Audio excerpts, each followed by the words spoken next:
Yes, yes, yes. And so turn myself up in the cans. Okay. 1, 2, 1, 2. Let's do the sound check. Without much further ado, what's going on? That's a hell of a delay. 1, 2, 1, 2. Live and direct to you. What's going on? Yes, yes, yes. Okay. We are live. And what is it? What is it? Where are we at? Let me reconfigure this shiznix. Okay. So let's get the screen right. Let's get the screen right. Okay. That's good. Okay. So you are in tune to Boxing Talk with Rafi 209. And yeah, we got a show. We've got a show to do. Don't matter if it's a little bit light. You know, Rafi's a working man. Plenty of work to do in the working day. But yeah, made it just about. Okay, let's see what's going on. We got an action-packed show. But first things first. First things first. Let's get into the comments and straight in. Boom. Okay, we are now officially live. And straight in comes the Ross Clot. How you doing, Ross Clot? And in comes the man like Cal L. Yes, salute to you. Salute to the whole of the Raphael Dawkins Combat Nation. Yeah, he beat me to it. Salute to the Combat Nation. I'm good, my friend. I'm good. Raphael up in the building. Yes, yes, yes. So what else is going on? Okay, we got the Iron Kong up in the building. Good to see you up in here. Marveloso, marveloso. Okay. Damn. Iron Kong ain't messing around. He comes straight in, no messing around. That's what I like. No messing around. Iron Kong, how do you do? Yeah, Rafi, evening, man. How you doing? I'm good, man. I'm good. Very, very hectic around here at the Raphael Dawkins Combat Radio compound. You know what I'm saying? I got some power tools. I normally clear up before I go live in my little back cave, but today I'm surrounded by power tools. You know, I've been doing some stuff around the house just before the show, and as per usual, it takes longer than one expects. But you know what? You gotta do that housework. You gotta do that DIY. So you're handyman, decent man. I can't stick a pipe. Not a thing. Well, you know, I'm not as good as I think I am. I'm not as good as I think I am. That's why things take longer than I expected them to. But you know what I'm saying? I do like. I mean, what's wrong with the screen here? How can I get it the way I want to get it? Hold on. But I do like to. I have a goal, and I do accomplish my mission. Oh, that's what I need to do. Okay, I do accomplish my mission in the end. Yeah, but let me just see what's going on here. We got the James Jameson up in the building. We got the Philip Carl Roberts. I know it's a little bit later than normal. I tried to go live around 9, but you know, hey, shizzle happens. Life happens, but at least, you know, I get the product to market. So since we got company, I'm not going to bother with no warming video. We're just going to go straight into the thing. Remember, folks, we're not here for a long time.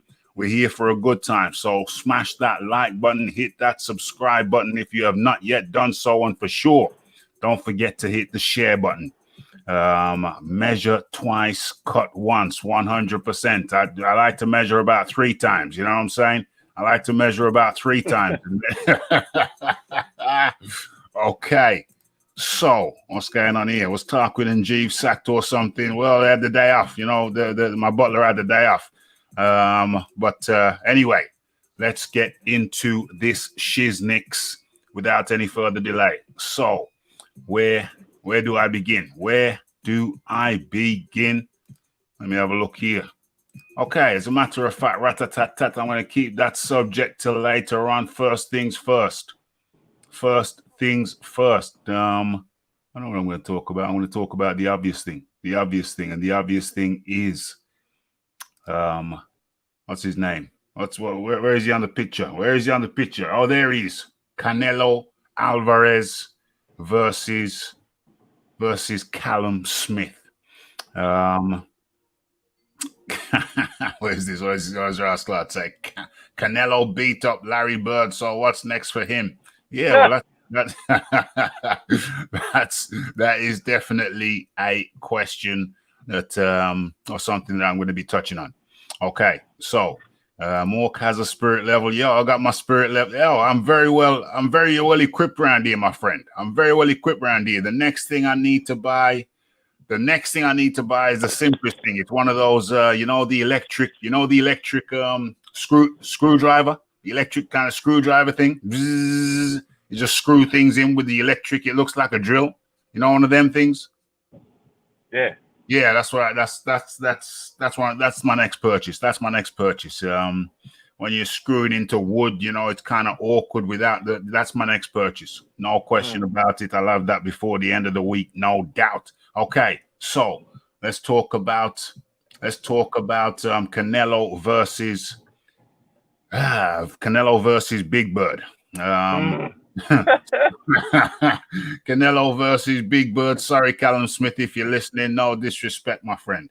But yeah, it was what I expected. It was what I expected. I mean, I hoped he would exceed my expectations, but that was not to be.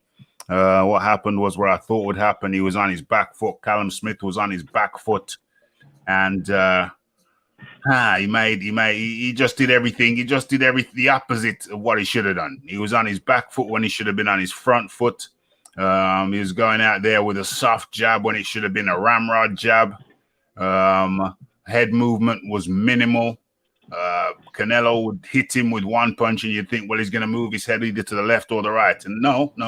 He just keep his head right there, bang on center, and bam, bam, bam. Take another 3 shots, then he'd move to the left. Or then he'd move to the right after he'd taken the shots. And that was crazy to me. But it was what I had expected. Iron Kong. Yeah, man. It was, as you just said, it's like Callum Smith did everything that you're not supposed to do with a fighter like Canelo. Yeah. Everybody knows Canelo has had issues with people who move around a bit. I'm not asking Callum Smith to be shades of Ali. I mean, nobody can be shades of Ali. Huey Fury is one of a kind, right? So, I'm not asking him to be shades of Ali, but what I am asking to do is employ a bit more movement. And it was like him and Joe Gallagher. It's like they didn't watch any tape of Canelo. They didn't learn anything from the John Ryder fight. Nothing. Which fight do you think Canelo Alvarez will look at first? The John Ryder fight, obviously. Yeah. What did you do wrong against John Ryder? Exactly the same thing you did wrong against Canelo. I mean, so as I commented on your video, Rafi, it's like you and John dealing this guy Joe Gallagher. He don't know how to train nobody, boy. Tesco Joe. Tesco Joe. Call him his proper name. Tesco Joe. Yeah, man. This guy ain't gonna tactics. A joke thing this because I'm not gonna. Canelo was almost styling on Callum. Yeah. I mean, doing all this. I mean, really? This guy, Canelo, at no point was in any danger. Like, he didn't even look like he had a need to back up. That's crazy. Mad. Yeah. Mad. Absolutely mad things. And let me just check my Twitter because I put a question through to Rick Glazer. And I've just asked him. Hold on, let me check my notifications. Let's see if he's got back to me. Guerrero. Okay. Let me bring this up. Rick Glazer has responded in a very surprisingly timely manner. Let me stop sharing that and start sharing this. Let's go to the question and the answer. Where's the question? Okay, this is very, very small. You probably can't even see it on the screen. Let me in. Oh, damn, that's real small. Let's enlarge this thing. Let's enlarge this thing. Okay, I think we should be able to see that now, can we? Yeah, that's good enough.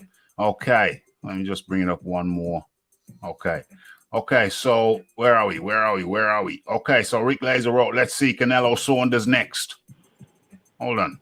Boom. Hold on. Where was the question? I saw it in the chat. Oh, yeah, there it is. Boom.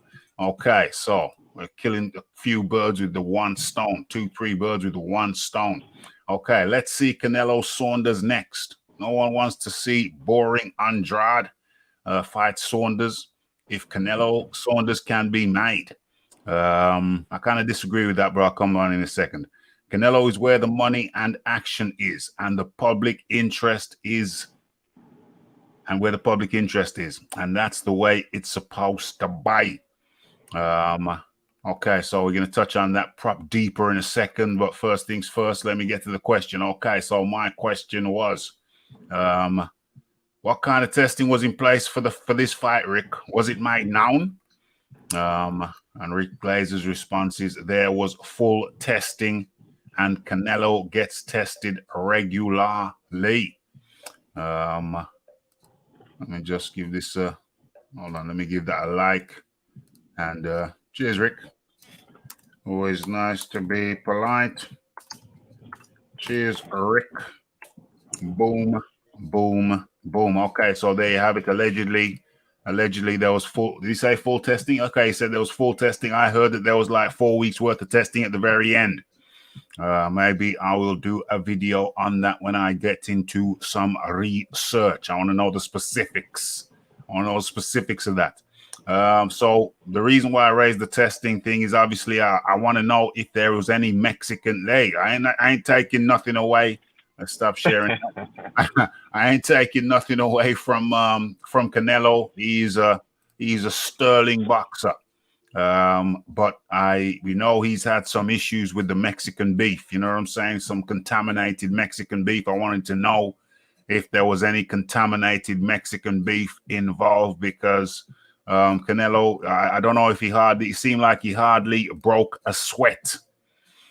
And anyway, either way, still tactically, Callum Smith was all at sea, doing the opposite of what he should have been doing. So I'm not alleging that there was any Mexican beef involved. It's just that it looked like a stroll in the park for Canelo. Looked like a stroll in the park. Iron Kong, stroll in the park. Yeah, man. Canelo, Callum didn't make it. Callum didn't make Canelo uncomfortable at all. And in terms of the testing, you know, you can't put nothing past no boxer. You know what I'm saying? But Canelo has been caught in the past, and it's something that a lot of people don't like to acknowledge. Yeah. But it needs to be acknowledged. So that was a fair question, that if there was testing or not, because he looked like an absolute animal inside there. Yeah. You know what I'm saying? He looked just absolutely shredded up. You should have asked Ricky Triple G was tested, because this guy, I mean, man. Talking about Triple G. I anticipated that one. So where is the image? Okay, let's get this up on the screen. Let's see. Where are we? Yeah, there he is. Triple G. Looking sliced and diced. I mean, I'm not saying nothing. No. I'm just saying. Yeah, it's just, well, it has to be asked. The question has to be asked. When I first saw the picture, I just laughed. I just had to laugh. It was quite hilarious to me. I don't know what kind of vitamin regimen he's on, but hell, whatever vitamins he's taking, they're doing him rather well. There is Triple G, sliced and diced. Okay, so we might as well kill a few more birds with the same stone. Let's see here. Count L says Smith was a walking heavy bag. Yeah, not that heavy either. Canelo versus Andrade or Billy Joe Saunders next is what I want to see. Personally, I want to see Andrade versus Billy Joe Saunders. Winner gets Canelo. Big facts. Yeah. I think, but isn't Canelo due? Like, doesn't he have to fight Avni Yildirim next? Because that's what the WBC said. Like, Avni Yildirim is mandatory next because he didn't get to fight for the belt. So he's the mandatory. So he has to fight Avni Yildirim next. Yeah, Yildirim. Get that fight out of the way. I don't know how many people really want to see that fight, but if that's the way. No, but it could be a fight done in like Mexico and the cheap or something. I mean, you don't have to be no big fight, right? Yeah, that ain't no big fight. You just do that fight, get it out of the way. Yeah, and let Billy Joe Saunders and Andrade hash out their crap because I want to see that fight. Billy Joe Saunders owes that fight. You know what I'm saying? He owes people that fight. I disagree with Rick. I do want to see that fight. Yep. I think he has a lot of potential to be a lot of trash talk, because it's a lot of everything between these two. And I just believe that Billy Joe Saunders owes boxing that fight after he almost tanked the entire first matchroom. Is it the first or the second matchroom USA card? Yeah. On the zone. He almost torpedoed the whole thing when he pissed hot. Sorry, when he got busted for PEDs. And and then he had a chance to fight Andrade again and said no to go fight Shefat Isufi, which was a nothing fight. Yeah. So when people say Andrade is boring, so Billy Joe is exciting, man, look here. Well, I want that fight. Yeah, me too. 100%. 100%. I want to see that. Because as much as people can deride Andrade, he hasn't been beaten. Billy Joe Saunders hasn't been beaten. So it's somebody's has got to go. But then, Rafi, sorry to cut you off. Sorry. Yeah, carry on. I find it hypocritical and a bit sad that people have a way of deriding Andrade by saying he ain't fought nobody. But all of his potential fights at 160 or 168, people are going to turn around and say, well, I prefer those people to fight somebody else. So Glacier is saying, okay, the Billy Joe Saunders versus Andrade fight there. I don't want to see that fight. I want Billy Joe to fight Canelo. And then you're going to turn around and say, well, Andrade ain't fighting nobody. But you don't want Billy Joe to fight Andrade. And it's like all these people are saying Andrade is this and Andrade is that. But notice, people not putting their names on no contracts to fight this guy. Everybody's looking for ways around Andrade. Yeah. That's all I got to say. Yeah. Well, I totally agree. I want to bring up what's his name again? Let me just bring up this statistic. I want to bring this up. Let me pull this up. Let's see what we get. Okay, there he is. Good. Let me bring this up and put it up on the screen. Let me blow this up so everybody can see it. I'm going to get into the chat in a moment, folks. Fear not. This is a statistic I want to show you. Where is there it is. Okay, 1 second. Let me bring it up on the screen so you can see what I can see. Boom. Okay, so you should be seeing what I'm seeing right now. Let me drop that. Okay, let me blow it up just a little bit more so everybody can see what I can see. Okay, that should be visible now. Okay, so we're looking at Daniel Jacobs right about now. Looks very different with the braids. And what's the fight that I'm looking for? Oh, there it is. Solecki. Okay, so Andrade and Jacobs have a common opponent in Solecki. And let's go back one step. Let's go back one step. So Selecki, there we are. Selecki versus Daniel Jacobs. And where is it? Where is it? There he is. Let's go into the bout. Okay, so Daniel Jacobs versus Makjik Sulecki. What was that? That was a unanimous decision. I know styles make fights, so I'm not putting too much emphasis on it. But that was a difficult fight for Daniel Jacobs. He went 12 rounds and he won by unanimous decision. Styles make fights, but that was a very, very, what was the point on that? Okay, they had it by a 5-point margin, 7-point margin, and a 3-point margin. Okay, that was a very, very close fight to me. Very close fight to me. And I admit I understand that styles make fights, but let's have a look. Let's refresh our memories how that went down when Sulecki fought. When Sulecki fought, where is he? Demetrius Andrade. Okay, so Demetrius Andrade versus Sulecki. Let's have a look at that battle. Let's refresh the memory. Okay, so that also went 12 rounds, which I thought he actually stopped him, but it was a pretty much a one-sided beating.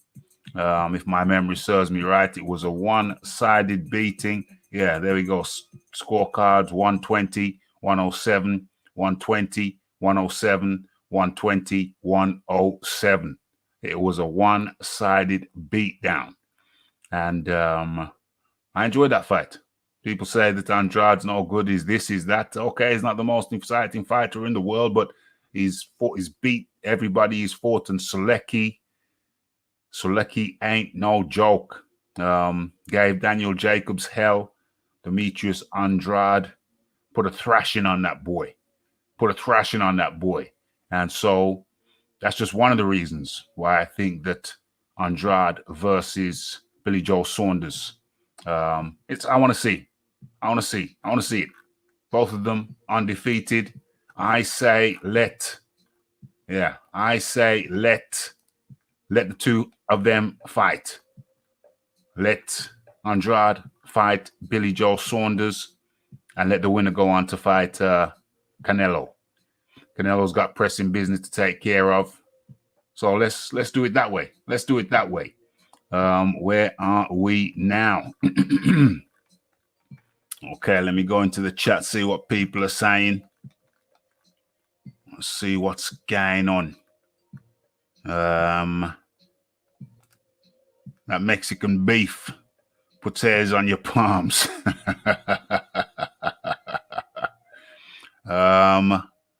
Eubank Jr. Yeah, because let's get even deeper into it. I want to see the rematch. With Eubank Jr. versus Billy Joe Saunders. That was a hell of a scrap first time around. I want to see the rematch. I would be happy to see the rematch. What's going on here? Nigel Dennis up in the building. People may laugh, but would love to see Chris Eubank Jr. versus Canelo. Yeah, I'd like to see that. But before I see that, I don't have a problem with that fight. I'd see that. But I'd also like to see the rematch between Chris Eubank Jr. and Billy Joe Saunders. Eubank fights best with people coming at him. And one thing for sure, Eubank will throw hands. Yes. Okay, let's continue on with the chat. Okay. Ross Clark says, Nigel Dennis, I wouldn't laugh. Eubank Jr. versus Canelo is a good fight. Straight up and down. Doping is a game of cat and mouse. Canelo chin and neck was looking extra thick. Yeah, man. Totally. I thought that myself. And I don't know if people still watch the Mr. Olympia, but he kind of, his neck and jaw reminded me of Big Ramy. Canelo's neck and jaw reminded me of Big Ramy. I don't know if people still watch the Mr. Olympia. But I didn't watch it, but I caught the post show. Phil Heath finished third. Who was second? Big Ramy was first. The last year's Olympia. I forgot his name. Last year's Mr. Olympia finished second, I think. What's this going on here? Smith did not have the power to knock the juice out of Canelo. What's going on? Some of the body shots Canelo was hitting him with looked brutal. Felt like Canelo took the level down. Canelo was cruise. To me, it looked like Canelo was on cruise control. I have to confess. Full testing in Canelo fights probably means eye test, etc. Indeed. I find it hard to believe there was full testing. I heard somewhere that there was 4 weeks worth of testing. That seems more probable. But I will look into that shortly. Well, not in the show, after the show. Maybe do a video if I find anything interesting. Okay, Shiz Biz up in the building. Yes. What's going on? Ross Clark, no doubt Canelo definitely let him get to the 12 and finish. Yeah, I don't know. Canelo just seemed to be in cruise control. He just fought the fight in cruise control, quite happily, barely breaking a sweat. What's going on? Too many weight divisions. Too many stupid belts. Bivol could give Canelo a real fight, but how does that fight sell outside of the hardcore fans? Yeah. Light heavyweight. Yeah, because he fought Kovalev at light heavyweight. So why not Bivol? What's going on here? Remember Dimitri Bivol said he'll come down to fight Canelo. Huh. Okay. He said before he was offering Callum Smith that fight. Like he would come down to fight Callum because I mean at least Bivol knows that he's not a big guy. He's not a big guy. So he was saying before, like he would come down to fight Callum Smith. And then when Canelo needed an opponent, he said, no problem, I'll come down to 160 to fight Canelo. That's fine. And then they ignored that for sure. Which I don't blame them because I mean let's keep it 100 now. Yeah. He fought Kovalev, so I don't see no problem. I don't see why there should be a problem in fighting the likes of Bivol and Beterbiev. I don't see what the problem is. Let's go. You already went up to light heavyweight, so what's the problem? What's going on? The regular belt was broken down, library, and it's actually not a bad belt. Yes. Happy holidays. Absolutely more. Frank the French is up in the building. Yes, Rafi. And the mushroom risotto crew. OMG. Speak of the devil and he will appear. How you doing, Fight Doctor?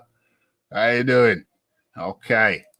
Let me just drop a link in case the Fight Doctor wants to come and chop up any of this shiznix we're talking about today. Okay, so James Jameson says, Doctor, your man Ortiz be cycling like a madman right about now. Okay, so Frank the French says Canelo versus Benavides for me. Yeah, that would be a good one. He would be the only one that would go at Canelo. I'd watch that fight. Okay, the magic mushrooms, 100%. So it's interestingly, I think before we move on from this, what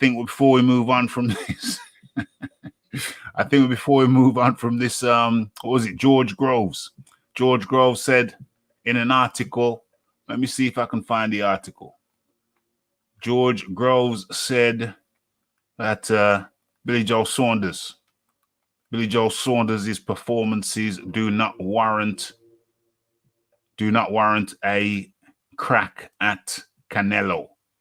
And I found that kind of interesting. Because I want Billy Joe. I want to see Billy Joe in a tough fight before he gets to Canelo. Same applies to Andrade. I want to see them together. Let's see if I can find that.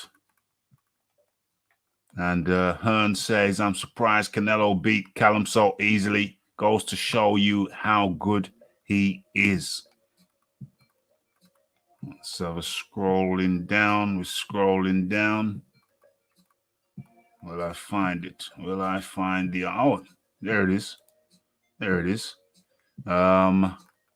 Yeah, so let's share that. Let's bring that up on the screen. Boom, boom, boom. Did you see Billy Joe Saunders' last fight, Iron Kong? Did you see Billy Joe Saunders' last fight a couple of weeks back? Yeah, I saw it, of course. Yeah, man. Yeah, man. That's when that's about when I got the zone out. Yeah. Yeah, I saw it. It was, I mean, it was what it was, I guess. Mar's a tough man, but Billy Joe Saunders is not 168 pounds. He's just a fat guy at 168. He's not, you know, he's at his sharpest at 160, but I don't know if Billy Joe Saunders made 160 by using PEDs all his career. So it means then, because after that fight, he said if he stays in the gym, he could make 160. And that's just Billy Joe Saunders. He's never going to go into 160 again. Never. Because he has to put in that work. Yeah. But it was no great performance. That looks, you know, pretty pedestrian. Yeah, that's the problem. That's the problem I have with it. Groves say Saunders' performance is not worthy of a Canelo fight. Yeah. Well, but I would say if that's the case, then, you know, we're going to have a problem, because Billy Joe Saunders is going to continue having these performances, but he has a belt, which is the same thing that I said with Andre. Yeah. Whatever you might think, you know, if you're a champion in a division, the objective is to unify and become undisputed. And whether or not you think somebody's exciting or not, you have to fight this person, right? Yeah. Yeah. You have to fight them. Whether or not you think they're exciting, you have to fight this person. So yeah. But I am heavily in favor of Andrade versus Billy Joe Saunders. Billy Joe Saunders versus Andrade. However you want to slice the cake, I'm heavily in favor of that. And let the winner get Canelo. Because if Billy Joe Saunders fights Canelo, you know, that leaves Andrade out there. Is he gonna fight Liam Williams? Because we already know Triple G is not interested in fighting Andrade. Anytime he's asked about Andrade, he kind of talks around the subject, whatever.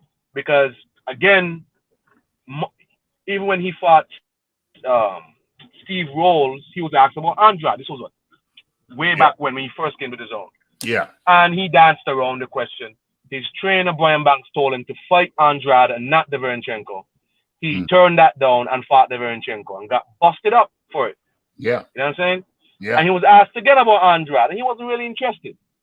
So if Billy Joe Saunders fights Canelo, then I would think that Demetrius Andrade can unify with Triple G. But who knows, man?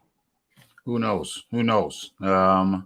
We just want to see the top guys fight each other. Right. Callum Smith was woeful, pretty woeful, very woeful. So I don't know what he goes from here. And to be honest with you, if I'm perfectly honest, he wants to move up. Says he wants to move up. Well, let's see. Let's see. If that's how he fights, there's some big rough guys up there who are gonna pressure. Yeah, that's what I'm saying. So it's gonna be rough. It's gonna be rough. So let me drop that down, and I think we're moving on. Let's have a look here.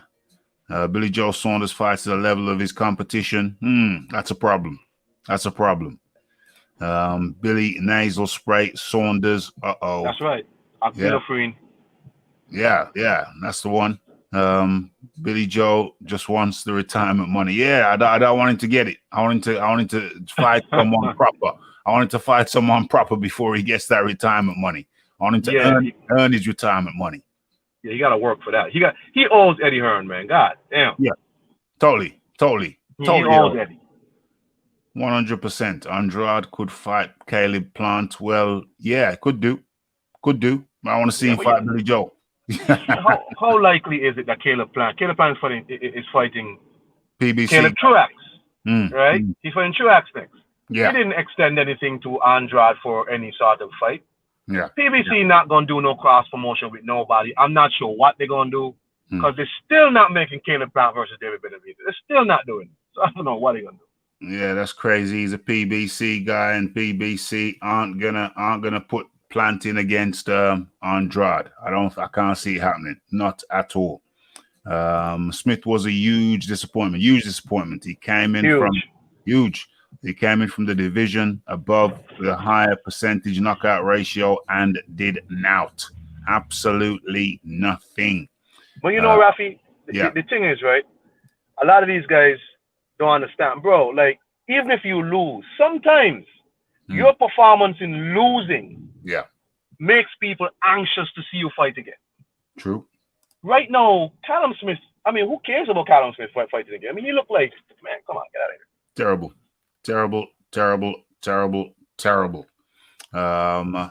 What do you think of Jaron Ennis? Who, me? Yeah. I mean, I asked Rick about him when he was on. I think Jaron Ennis really needs some step up. He needs to get some proper fights, man. I don't know what's going on with this guy. I think he's skilled, but skilled against who? Yeah.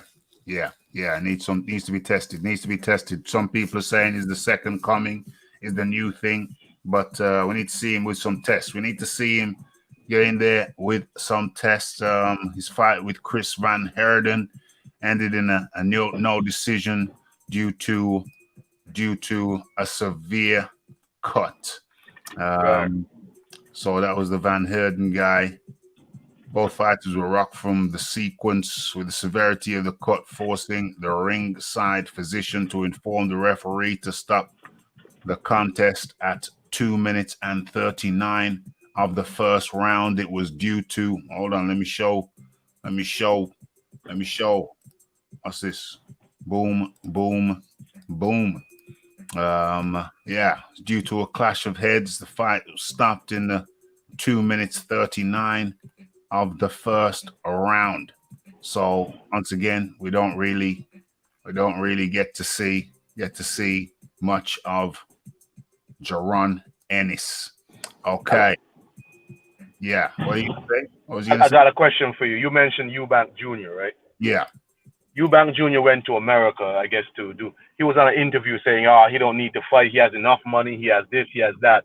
Really? So he was his last interview with IFL. He don't have to fight. He don't have to do this, right? Wow. Because he was saying, like, people criticizing, saying how, he's in America doing whatever. So he's like, he's at Roy Jones's farm training to better himself as a fighter, but he don't actually have to fight. And I'm like, this guy has pretty much wasted a substantial amount of his whole career. Yeah. I mean, he hasn't done anything. Nothing. As of late. Nothing. Yeah. This guy is just wasting away. He's not doing nothing.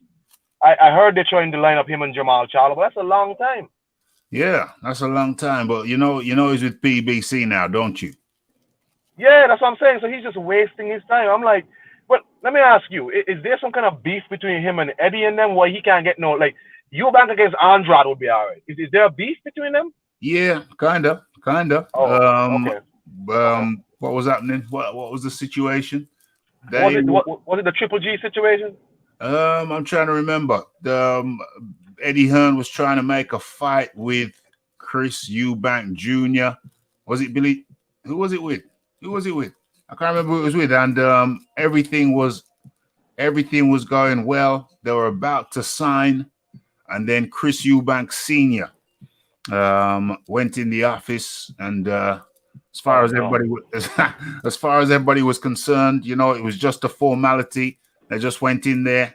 It was just a question of signing some papers, and then Chris Eubank Sr. saw a picture on Barry Hearn's office, and it was a picture of Chris Eubank Sr. in his prime, one of his big fights back in the day. And he said to Eddie, yes, we'll have the deal so long as you give me that picture in your father's office. What? So Eddie Hearn goes into his father's office and says, yeah, Chris Sr. said, yeah, we got the deal so long as you give him that picture, that picture right there. And Barry Hearn said, no.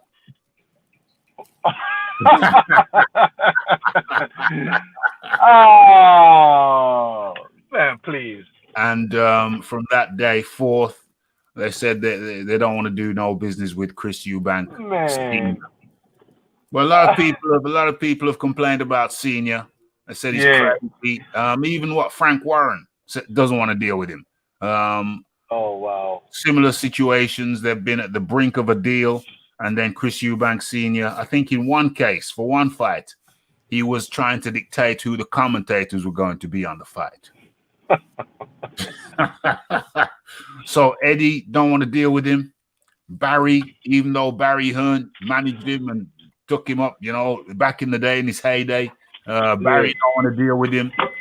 Frank Warren don't want to deal with him.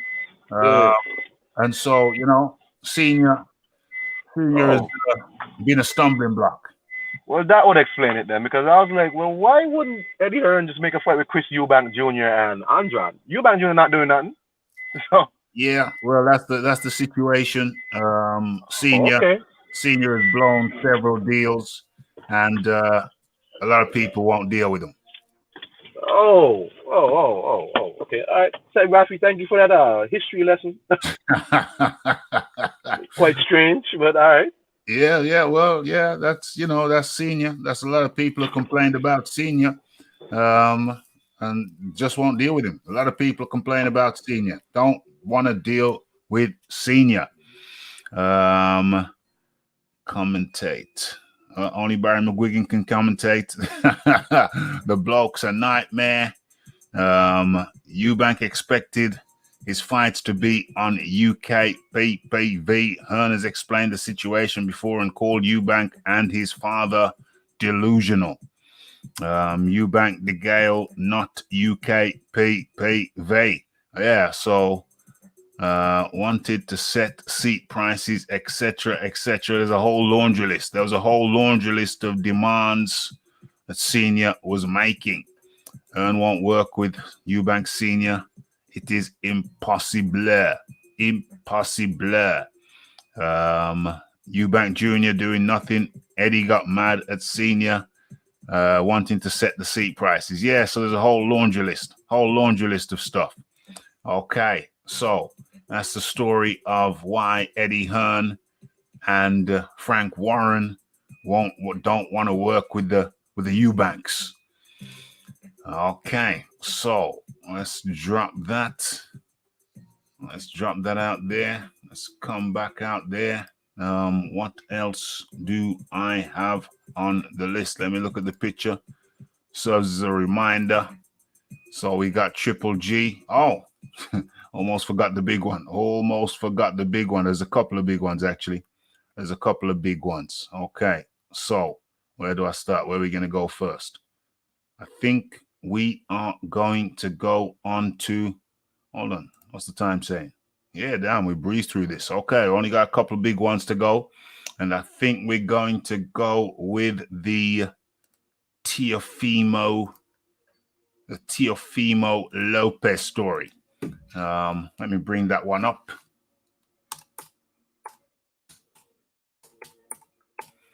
Teofimo Lopez wants 10 mil to fight Devin Haney. Okay, boom. What does this here say? What does this say here? Let's go to the news. Devin Haney, Lomachenko, can Teofimo pull back-to-back undisputed wins? Welcomes all comers. What's the date on that one? No. Okay, so apparently there's no article on it, but I saw it. I don't know if you saw the clip of Teofimo Lopez Eddie Hearn bumping into Teofimo Lopez at the Dazn show. That's right. Did you see that clip? Yeah. Yeah, okay. So for anybody who didn't see that clip, Eddie Hearn bumped into Teofimo Lopez and had a little chit chat, a little bit of banter, a little bit of rib tickling, and Teofimo Lopez said, well, Eddie Hearn said, well, who do you want to fight? He said, yeah, I want to fight your boy Devin Haney. I want to fight your boy Devin Haney. And in comes the man like Scythe Bud. Scythe Bud, how do you do? Fighting words with Scythe Bud. Let's get it right. Yo, what's good, Rafi, man? Hey, I was a little rough coming in with the audio, man, but whatever. I'm all to the good, man. How you doing, bro? Yeah, man, I'm cool in the gang over here, banging out getting the content out, you know what I'm saying? Getting the content out. We had a good show on Saturday. Did you pop in? Did you drop in on the Saturday show? Hey, Rafi, man. Hey, look, you know what? You sound real choppy right now. So let me give me a pause for the cause, man. Just go to the chat for a second. Yeah, man. No problem. No problem. Well, let me just pull up this let me just pull up what I'm pulling up right about here. Okay. Well, it ain't actually an article on it, but yeah. We'll just talk about it. So yeah, Eddie Hearn bumped into Teofimo Lopez and his dad backstage of the Dazn card, the Smith or the Canelo versus Smith card. And oh, by the way, how am I sounding in the chat? How am I sounding in the chat? As a matter of fact, right at that. Let me just pull up what I'm pulling up right up. Okay, so I sound good. Just did a sound check.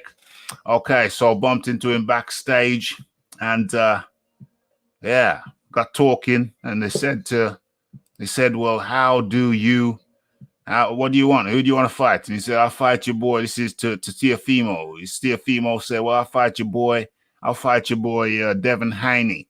And he said, yeah, you want to fight Devin Haney? Yeah. He says, yeah. He said, how much do you want for that fight? And Teofimo Lopez said, 10 million.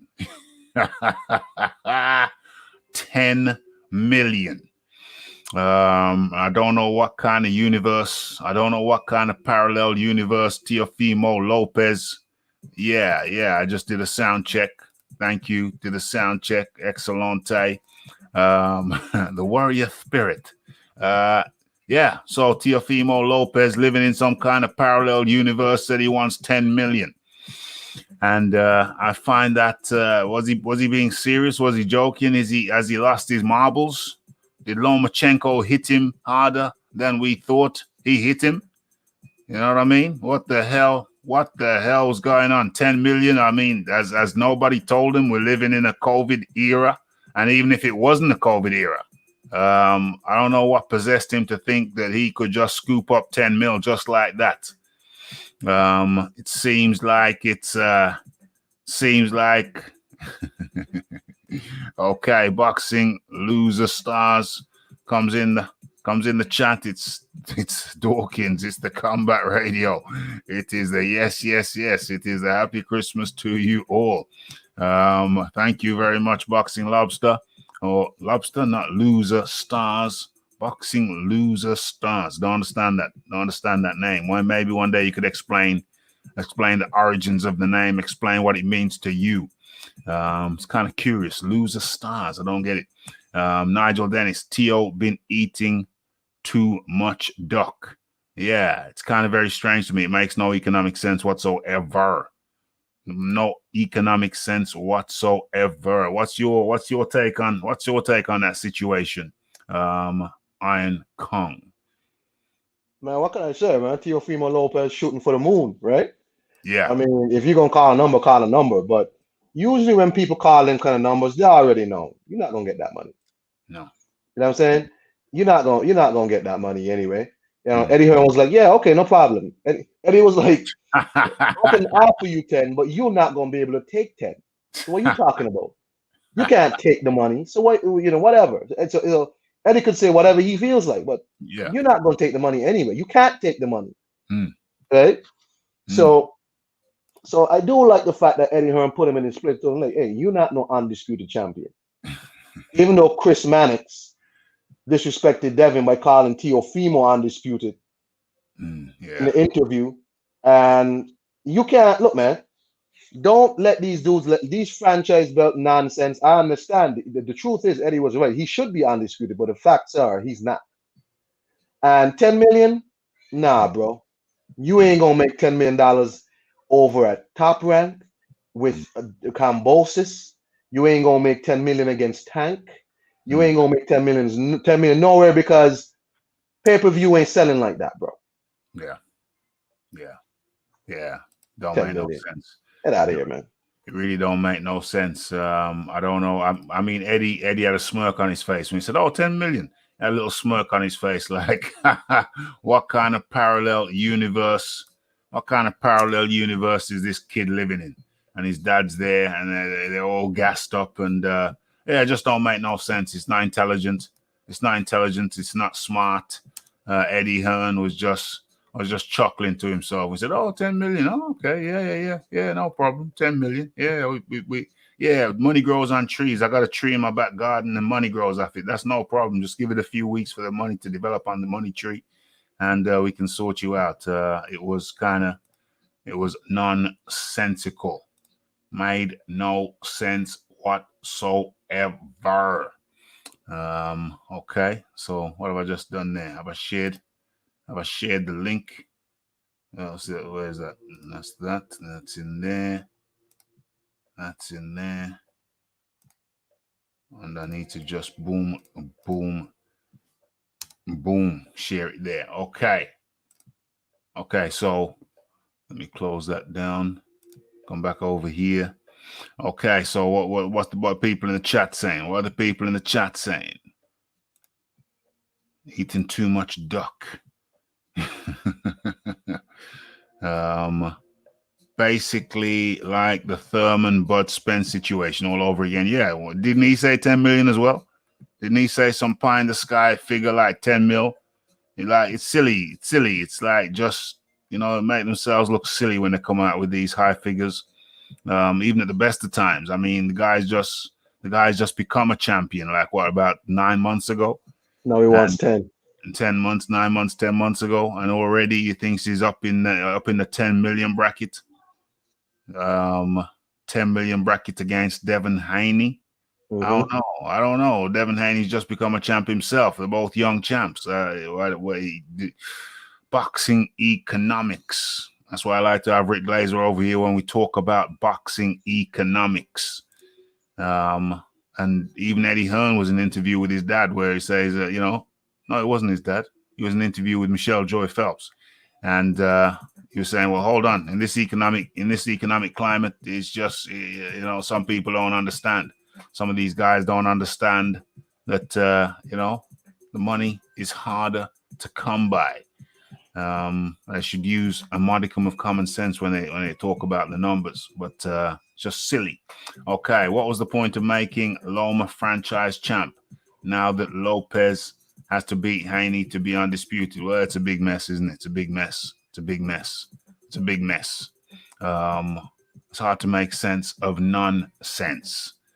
If anybody can do that, then let me know. AB and Gary Russell did the same thing. Yeah, Gary Russell more recently. Pure chat. Too much chat. Not enough action. Okay, now AB is begging for people to send him $10 on Instagram or something like that. $10 a head. Going to court because he touched a lady's butt or something of that description. And the judges ordered him to pay something like $800,000. I'm sorry, but I don't care how beautiful the woman is. There ain't no butt in the world worth almost $1 million just for a touch. I'm sorry, but that's very foolish. He should have gone to a lap dancing club, paid his money, paid his $20 and what have you. Highly ridiculous, highly irresponsible of Broner to put himself in that fix. Was a female judge as well. So, what was her name? Gaspari or something like that. Yeah, he's onto a loser. He was onto a loser all the way around. What's this? All about the money. All about the money. They all want to fight Ryan Garcia before Haney got the money. Okay. So where are we now? Where are we now? Okay. I think we've come to the main topic. Unless I missed something. Okay, so let me share my screen with you. Teofimo Lopez. What is this? Ring Magazine has announced Tyson Fury and Teofimo Lopez as co-fighters of the year. Tyson Fury, fighter of the year for one fight with Deontay Wilder. Really? The fight before that, who was that? I think the fight before that was Otto Wallin. Mind you, that was last year, I guess. Well, I don't know. That's an interesting topic. That's an interesting conversation. I might as well throw it over to Iron Kong since he's here. Iron Kong is Tyson Fury. Is Tyson Fury fighter of the year? I mean, could be. You're saying he could be, or you're saying no? I don't think. I think it should just be Teofimo Lopez, and that's it. Why is it called? I mean, he beat Deontay Wilder. But you gotta remember, Ring Magazine loves Tyson Fury because when Tyson Fury had a draw with Deontay Wilder, the Ring Magazine immediately dropped Deontay Wilder from his position. Mind you, it was a draw, and the Ring Magazine elevated Tyson Fury above Deontay Wilder, which I thought was wrong. Why would you drop Deontay Wilder? It was a draw. That means everybody's supposed to hold their places. It was a draw, so status quo remains. It's the status quo. Everything remains the same. The Ring Magazine loves Tyson Fury, so they elevated Tyson above Wilder, which I thought was just so awful. But whatever. I missed that. I didn't even catch that. I didn't even catch that story. I totally missed that. Totally missed that story. That is amazing. Fighting words with Scythe Bud. How you doing? How can you hear me okay? Yeah, this time it's all good. I just had to hop on the PC, bro. What's the word? What's the word, Kong? How you feeling, fam? Yeah, man. Well, the latest word is that Ring Magazine has announced Tyson Fury and Teofimo Lopez as co-fighters of the year. Talk to me about that, Scythe Bud. I think they trying to play both sides burn both sides of the candle, man. I mean, if the fighter of the year is supposed to be about who did something very amazing, at a young age, and boom out the bam, what I'm saying, like a one event type of thing, then you got to give it to Teofimo Lopez. Yeah. But if you want to talk about a whole career and a current belt holder or whatever, it's called fighter of the year. It's called fighter of the year. So yeah, the only thing that it pertains to is 2020, the year we're in now. Yeah, I'm trying to make sense of it, man. But it's just some BS. It's just some BS. I would just say, just give it to Teo, man. Just give it to Teo and just call it what it is. I mean, he went in there, he beat the guy. That's what the sport is all about, anyway. You know what I'm saying? He beat Coleman last year. I think that was last year, and then comes back and beats Lomachenko. That's reasonable. That's a reasonable fighter of the year. Yeah, and in one fight he arguably became undisputed. So I mean, yeah. So that makes sense. And you can't say they gave Tyson Fury fighter of the year because, let me just put it up on the screen in case anybody's just coming in. You can't say they gave him fighter of the year because he beat Vladimir Klitschko 5 years ago, and now he's beaten Deontay Wilder in this year. You can't say that because 5 years ago is 5 years ago. It's not fighter of the last 5 years. It's fighter. It's not fighter of 2015 and fighter of 2020. It's fighter of 2020. Now, don't get it twisted. That was a marvelous performance from Tyson Fury. Marvelous performance.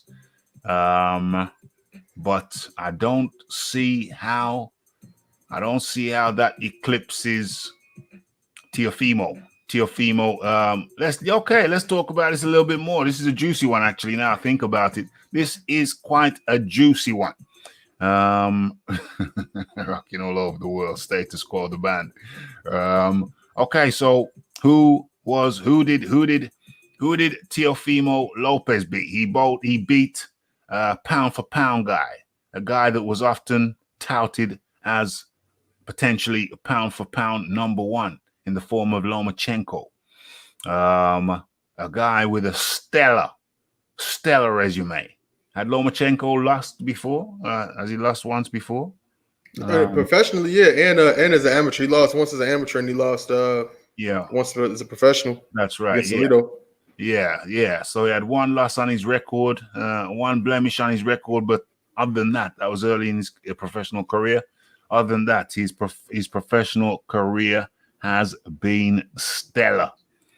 Like I say, pound for pound, be in the pound for pound #1 conversation. Deontay Wilder was not in the pound for pound conversation. You know what, man? Some people give Lomachenko shit for for being like privileged in boxing. You know what I'm saying? Coming in his second was it his second professional fight? He got a title fight. Yeah. So I mean, like you can say that, but I mean the fact that he did he had what like 300 amateur fights. And he did, you know what I'm saying, and only one loss. I mean, that's pretty big. You know what I'm saying? So I mean, I kind of look at it like somebody who, because he did like the semi-pro type stuff too. It wasn't all just the head guards and stuff like that. You know what I'm saying? So you know, it is what it is. But I'll say this, man. Lomachenko, you know, he lost fair and square.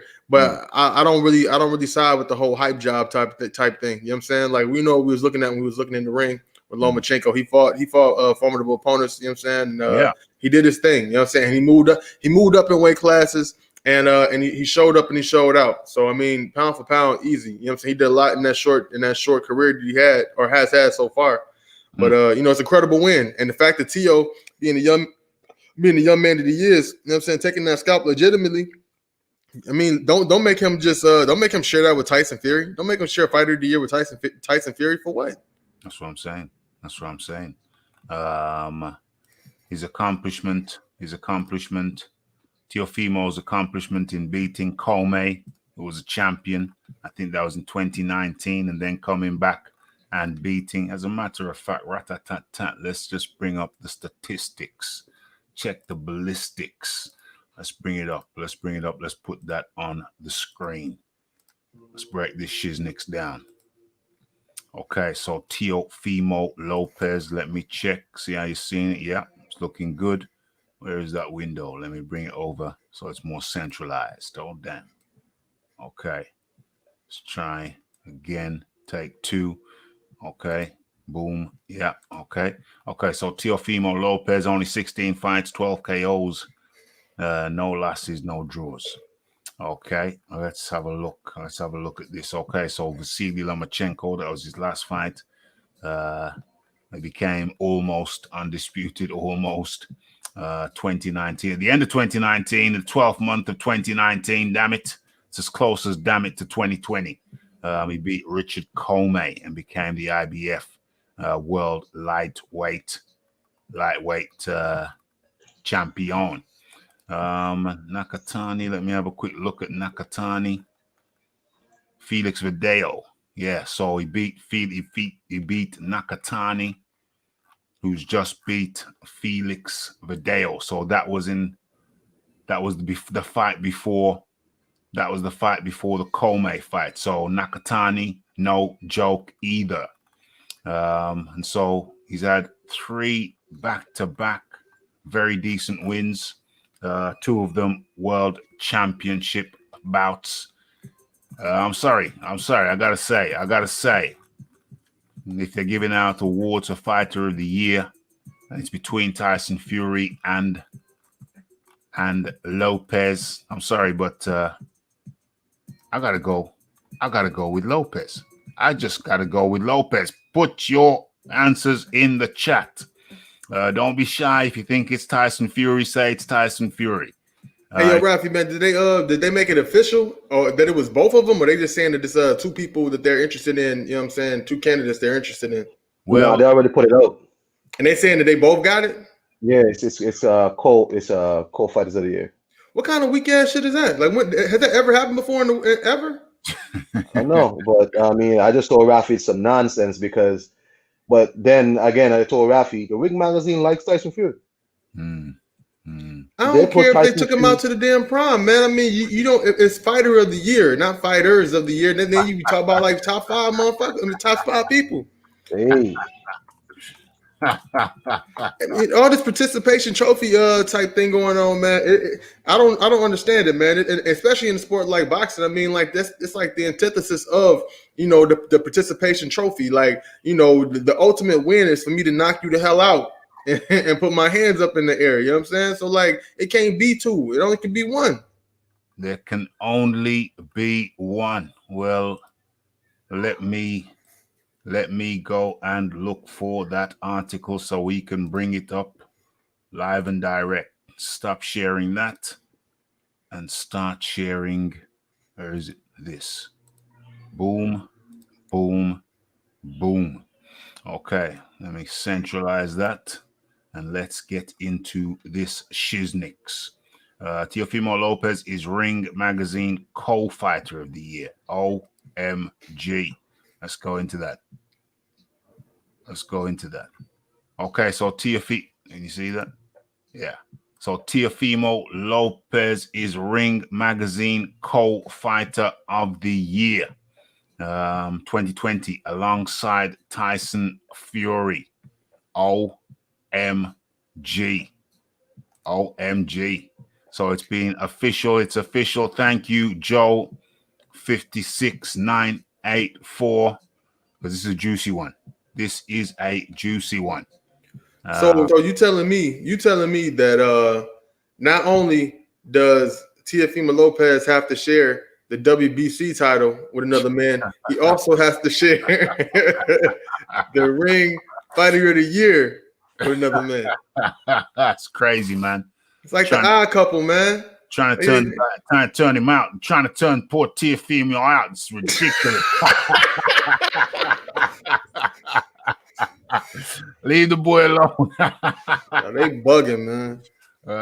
Yeah, thank you, Joe 56, for bringing this juicy, tasty morsel to the table. Let's go deeper into this anyway. Let's go deeper into this. People, get your votes in the chat. Tell me who you think you're out of the 2, or you can go somewhere totally different. It's up to you. But out of the 2, primarily, who do you think is the worthy winner? If you think it's Tyson Fury, say it's Tyson Fury. There ain't no right or wrong answer. Just say what you feel. I want to see what people feel. Okay, so let's scroll down. Let me see if I can pick any sense out of this. Yet no victory was as impactful or as important as Teofimo Lopez unanimous decision over Vasily Lomachenko on October the 17th at the MGM Grand Conference. Now let's talk about this. Tyson Fury beat a guy in the form of Deontay Wilder who, how can I put this? He was not lauded or heralded for his fighting skills. So Tyson Fury beat a guy who was not lauded or heralded for his fighting skills. Tyson Fury beat a one-dimensional fighter. Tyson Fury beat a one-trick pony. Now, don't get it twisted. It's one hell of a trick. It's only one trick, but it's a hell of a trick. So credit where credit's due. Deontay Wilder is a one-trick pony, but it's one hell of a trick. On the other hand, Teofimo beat. No victory was more impactful or as important as Teofimo Lopez's unanimous decision over Vasily Lomachenko. Now, I'm sorry, but that is a bigger scalp. Beating someone as accomplished as Lomachenko, to me, is a bigger scalp. Don't get it twisted. Knocking out a guy, finishing a guy who had been champion for 5 years in the form of Wilder. Yeah, that measures. That measures on the Richter scale. It does measure on the Richter scale, but I don't think it equates to Teofimo Lopez taking out arguably one of the pound-for-pound best guys. A guy who was in the conversation as the pound-for-pound numero uno, not duo or tres, numero uno, in the conversation for the pound for pound numero uno. It doesn't equate. I'm sorry. The victory over Wilder doesn't equate to a victory over Lomachenko at the stage of his career that he was at. It's simple. It's simple math, man. I mean, we talking about somebody gaining a belt from a single belt holder. You know what I mean? Because Wilder only had the WBC belt. You talking about somebody? You talking about a unification match in which, you know what I'm saying? It was, you know, that's a great point. It was promoted as undisputed. That's a perfect point because it was a unification bout. It was a unification bout. Teofimo was involved in a unification bout. That's a great point. Tyson Fury was just a guy trying to get a belt. This was a unification fight.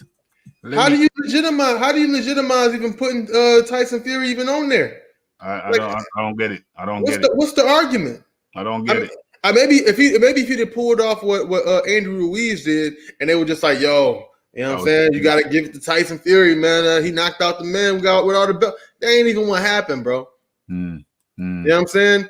That ain't even what happened. That's like saying if you know, I heard y'all talking about Deron Ennis. I want to get on that point in a little. You know what I'm saying? If you got time, you know what I'm saying. We got time. But you know what I'm saying? That's like if Deron Ennis hop up and knock out beat up Terrence Crawford. You know what I'm saying? Okay, that's what's up. But you know, the dude who got most of the belts is Errol Spence, bro. Yeah. Or if or it's even to make it even more parallel, it's like if let's say if Errol Spence hop up and to 154 and beat the weakest belt holder in Texora. You know what I'm saying? And now we're gonna hug his nuts. We're gonna hold his nuts because he did that. I don't think so, bro. No, hell no. You can't do that. If Spence did it, or if Bud did it, he went up there and took out the weakest belt holder. You can't do it. Everybody's saying that. You know what I'm saying, that Deontay Wilder ain't really built like that, evidently, as far as his boxing skill. So if he's arguably the weakest belt holder, then how the hell you gonna give, you know what I'm saying, Tyson Fury so much props for beating him? It don't make no damn sense. It don't make no sense to me. Iron Kong, you want to come in on this? You want a piece of this? Are we talking about Tyson Fury thing again? We're still talking about the. I told you that was absolute nonsense, and Teofimo Lopez did the most meaningful thing in 2020. Yeah, you know what I'm saying. So let's not. He beat Deontay Wilder. Okay, well, people thought he beat him the first time, but that ain't no unification. That ain't no, Okay, great, you beat a long reigning champion, but bro. Teofimo Lopez did something that a lot of people didn't give him a chance to beat this Matrix, the great Lomachenko. He's too young. He's too inexperienced. There ain't no co-fighter, but the Ring Magazine loved if they don't rank Deontay Wilder for simply drawing with Tyson Fury. You already know what time it is. OMG, I completely missed that story. That's it. That's crazy. That's crazy. Okay, let's go into the chat.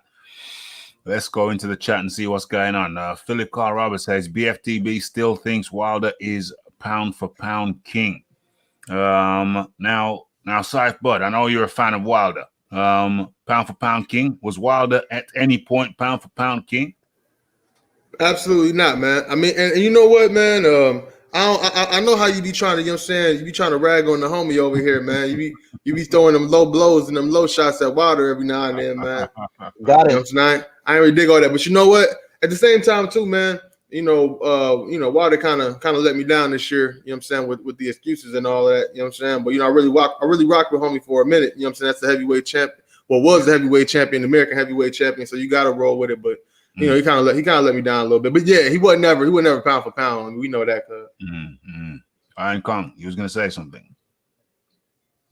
I said, Saif Bud got you. You over here talking. You do a little Wilder impressions and all that. Saif Bud got you. There's only one, Deontay Wilder. Y'all got jokes. I got jokes. What else? What other impersonation? What else does he say? What does he say? To the state. You know what I mean by that. Yeah, y'all on this side. Y'all on this side of this pond hating, but I ain't mad at you, man. It's all good. Let's talk about somebody. Let's talk about a different division, man. To be honest with you, just for a quick second, if it's cool. That's what I popped up for. We're gonna do that in a second, but first of all, yeah, we do that. But first of all, I want to go into the chat and get people's opinions. Because listen, you're saying that I'm hating on Deontay Wilder. Other people are going to be saying that I'm hating on Tyson Fury, and then other people are going to say that I'm a Joshua lover. But the reality is, when you go back and check the statistics, check the ballistics, I think you'll find that my assessments on each fighter is actually quite fair. Yeah, I do have some poke a little bit of fun at Deontay Wilder, but let's be honest. Deontay Wilder. I'm not even going to get into Deontay Wilder right now because, but his record has been abysmal. I will say that abysmal. Who he beat, but we're not going to get into that now. That's for another day. But let's get into the chat and see what the people think about this. Who should be Ring Magazine Fighter of the Year? Where are we? And as far as the heavyweights go, man, I mean, you seen the whole Dillian White and Luis Ortiz thing popping off. You know what I'm saying? Yeah. That's a good look right there, man. That's a fight I wouldn't mind paying for. Well, yeah, okay. We'll talk about that in a second. We talked about it before, but I haven't had your take on it, so that's cool in the game. I'd like to hear your position on that. Where we at? Joe Gigliardi says, I want to see you debate El Jefe again. Well, the first debate's there for you, my friend. It's there. All you got to do is type it in and it'll come up. Rafi, debate El Jefe. I've already done that. And El Jefe, I don't know. Where is El Jefe? Is he still around? I ain't heard from El Jefe in a long time. You know, me and El Jefe are cool. He can come over here any time he wants to. But I ain't seen or heard of him in a while. I don't know what's going on with El Jefe. Okay, so Philip Khan Roberts says Lopez. El Jefe is lost in the woods. El Jefe is doing press-ups in the mountains. What's going on here? Everyone is a winner on Sports Day. That's what. Hold on a second. Let me just take care of that. Okay, everyone's a winner on Sports Day. That's where it all went wrong. I don't know. Yeah. That's strange. I never subscribed to that. Dive of the year goes to Alexander Flores. Absolutely. So why couldn't they choose one? Well, I mean, Sports Fighter of the Year. I mean, what is it? Ring Magazine Fighter of the Year. They should have chose one. I don't get it. Fury one belt and Lopez won all the others. Shame about the WBC fast. My vote is for Lopez. Yep. Wilder's power is overrated. Hey, Saif Budsy, you don't want to upset him. Come on now. Man, if you don't know how to, you know what I'm saying, implement the power, it ain't really worth nothing. You know what I'm saying? Know what I call it? You know what I call it? I call it the delivery system. It don't matter how big the engine is. If you don't have the right suspension for it, if you don't have the right balance, if things ain't balanced, front wheel, back wheel, if things aren't balanced, then you have an impaired delivery system. You know what I'm saying? See what I'm saying? Absolutely. I could say the same thing about Canelo Alvarez, low key. Canelo Alvarez. Yeah, because Canelo obviously has power, but he got very low knockout percentage for a reason. But we'll get into that some other time. That's true. We'll get into that some other time. That's true. According to Ring website, in 1981, it was shared by Ray Leonard and Salvador Sanchez. Well, now those are two classic guys. And in 1983 and in 85, it was shared by Marvin Hagler and Donald Curry. OMG. Did you see what my boy Lloyd Honeyghan did to Curry? You remember that? Okay. Right. So James Jameson Lopez. And in 72, it was Muhammad Ali and Carlos Monzon. Well, those are some classic fighters, right? Nice year right there. There's some classic fighters right there. Loma was pound for pound number one according to ESPN just before the fight. A few weeks later, pound for pound number one according to ESPN was Crawford. Okay, so Loma was okay. So just before the fight, according to ESPN. Oh yeah, but ESPN are not the Ring magazine. That's a different thing, unless they're owned by the same people. I don't know. I don't think so. What is it? Golden Boy own Yeah, the Golden Boy. I thought Golden Boy bought Ring magazine. Yeah, Golden Boy own Ring magazine. Where we at? Wildest Power is overrated. Okay, it's the Rafi, it's the John Daly. Well, no, it's the Rafi, it's the Iron Kong, it's the Saif Bud today. Where are we? Dave Allen gets the fighter. It was Rafi and the John Daly on the Saturday, but it's Monday now. So it's the Rafi, it's the Iron Kong, and the Saif Bud. Dave Allen gets fighter of the. Okay, I want to get to other people's picks. We need a Combat Radio Japanese boxing edition. Well, hey, if you can do the translation, we can go ahead and do that. Just drop your link, drop your details in my email. Yeah, just email me with your details, and you can demonstrate your Japanese. Yeah, sure. What's if Wilder had taken his loss like a man, he would not get the flack. What do you say about that, Saif Bud? If Wilder had taken his loss like a man, let me go to Iron Kong if he's available. If Wilder had taken his loss like a man, he would not be getting the flack. Iron Kong. He wouldn't have gotten half of it, maybe, but he was talking like a lot of crap before that fight too.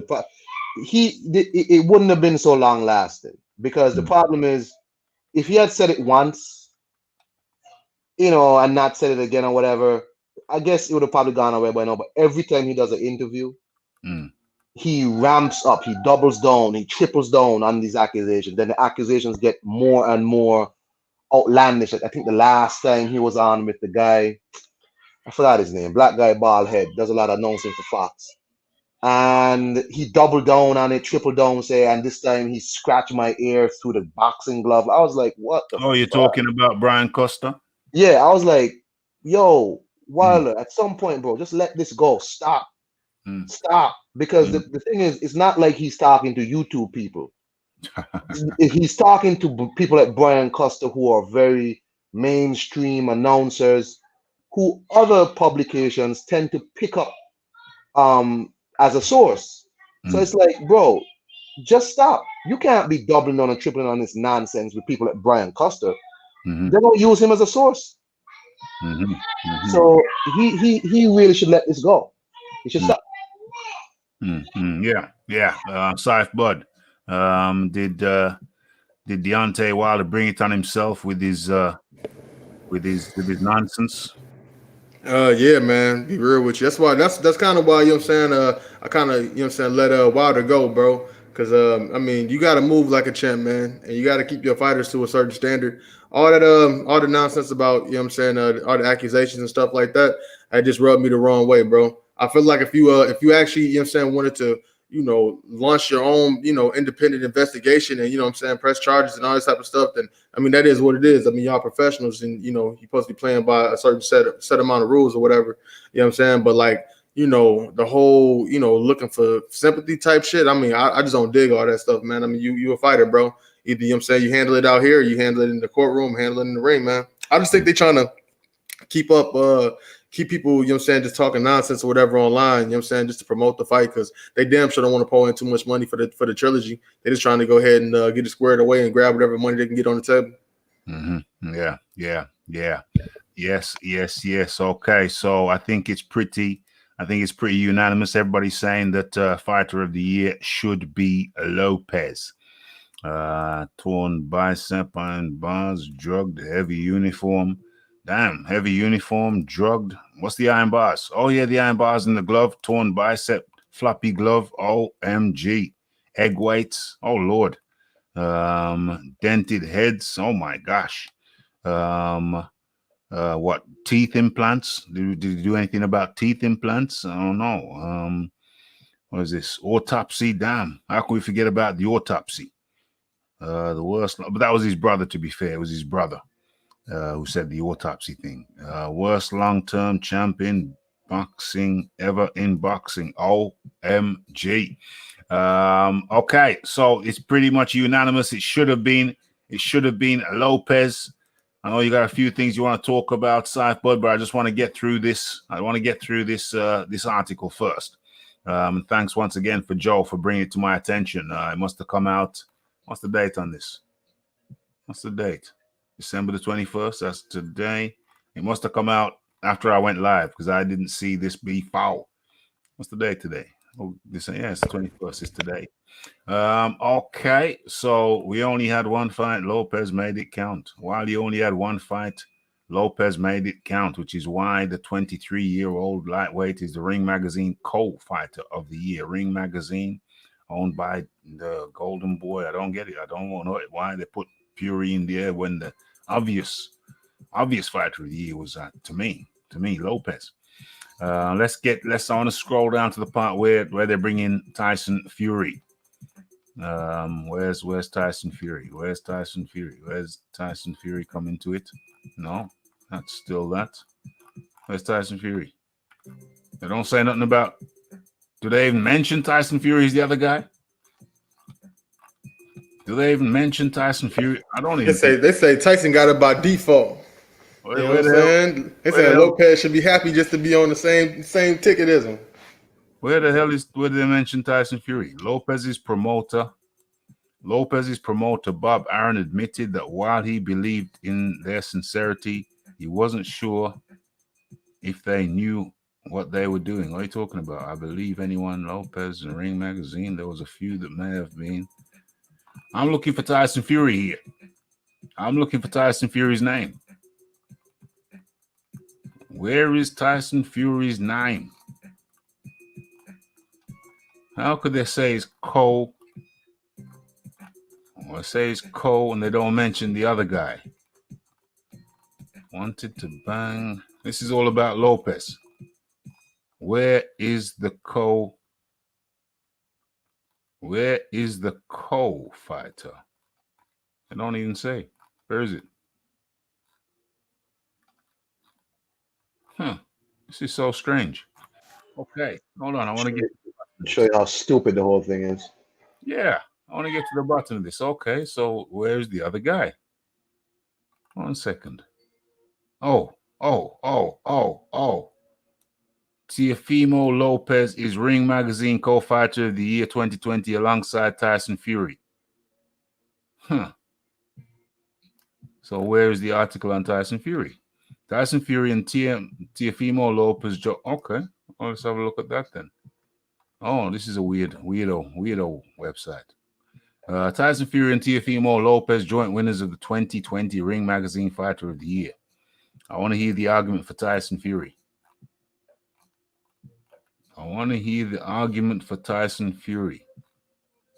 Rather than picking, okay, this is interesting.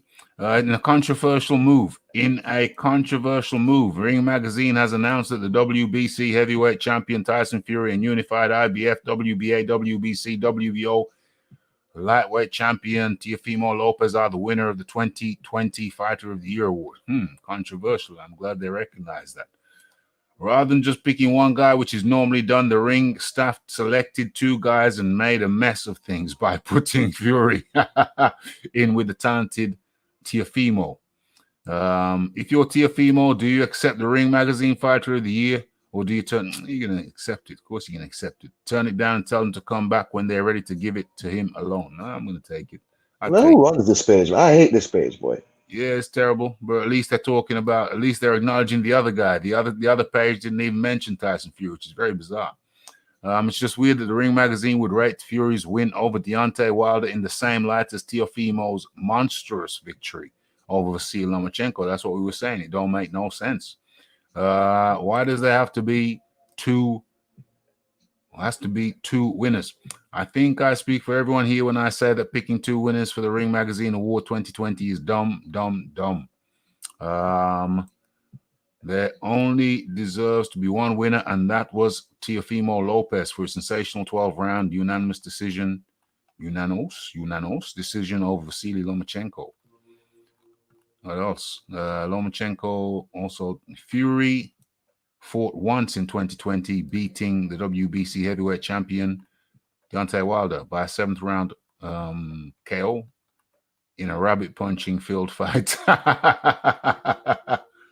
Poor Wilder was getting bombarded with rabbit shots from the word go. That is true. You get a lot of rabbit shots. That is true. But having said that, Deontay Wilder was known for a rabbit puncher himself, rabbit shot puncher himself. Sadly, Wilder never stood a chance with him trying to fight under the classic mark. This is a bit of a joke website. It's a bit of a joke website. There's some intentional comedy there. Fury doesn't rate to be the joint winner of the Ring Magazine 2020 Fighter of the Year in Gifford's eyes.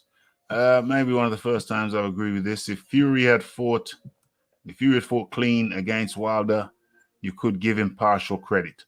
But he looked like he was using hybrid MMA style, getting away with it. I can't agree with that. I can't read. What is this? A tree? That's a massive tree. Well, I think they make some valid points there. It was a bit of a dirty fight. Let's be honest. It was a bit of a dirty fight. But then Deontay Wilder himself is a notorious rabbit puncher himself. I've seen way dirtier fights than that, man. Yeah, but it was a dirty fight still. You can't say it wasn't a dirty fight. It was a dirty. There was some dirty, nothing about the gloves, but there was some rabbit punching, hits behind the head. But Deontay Wilder is a practitioner of that style. So he fell victim to the style of which he is a practitioner. So, but I do agree with the basic tenor, and there should only have been one winner, one fighter of the year, and it should have been Teofimo Lopez.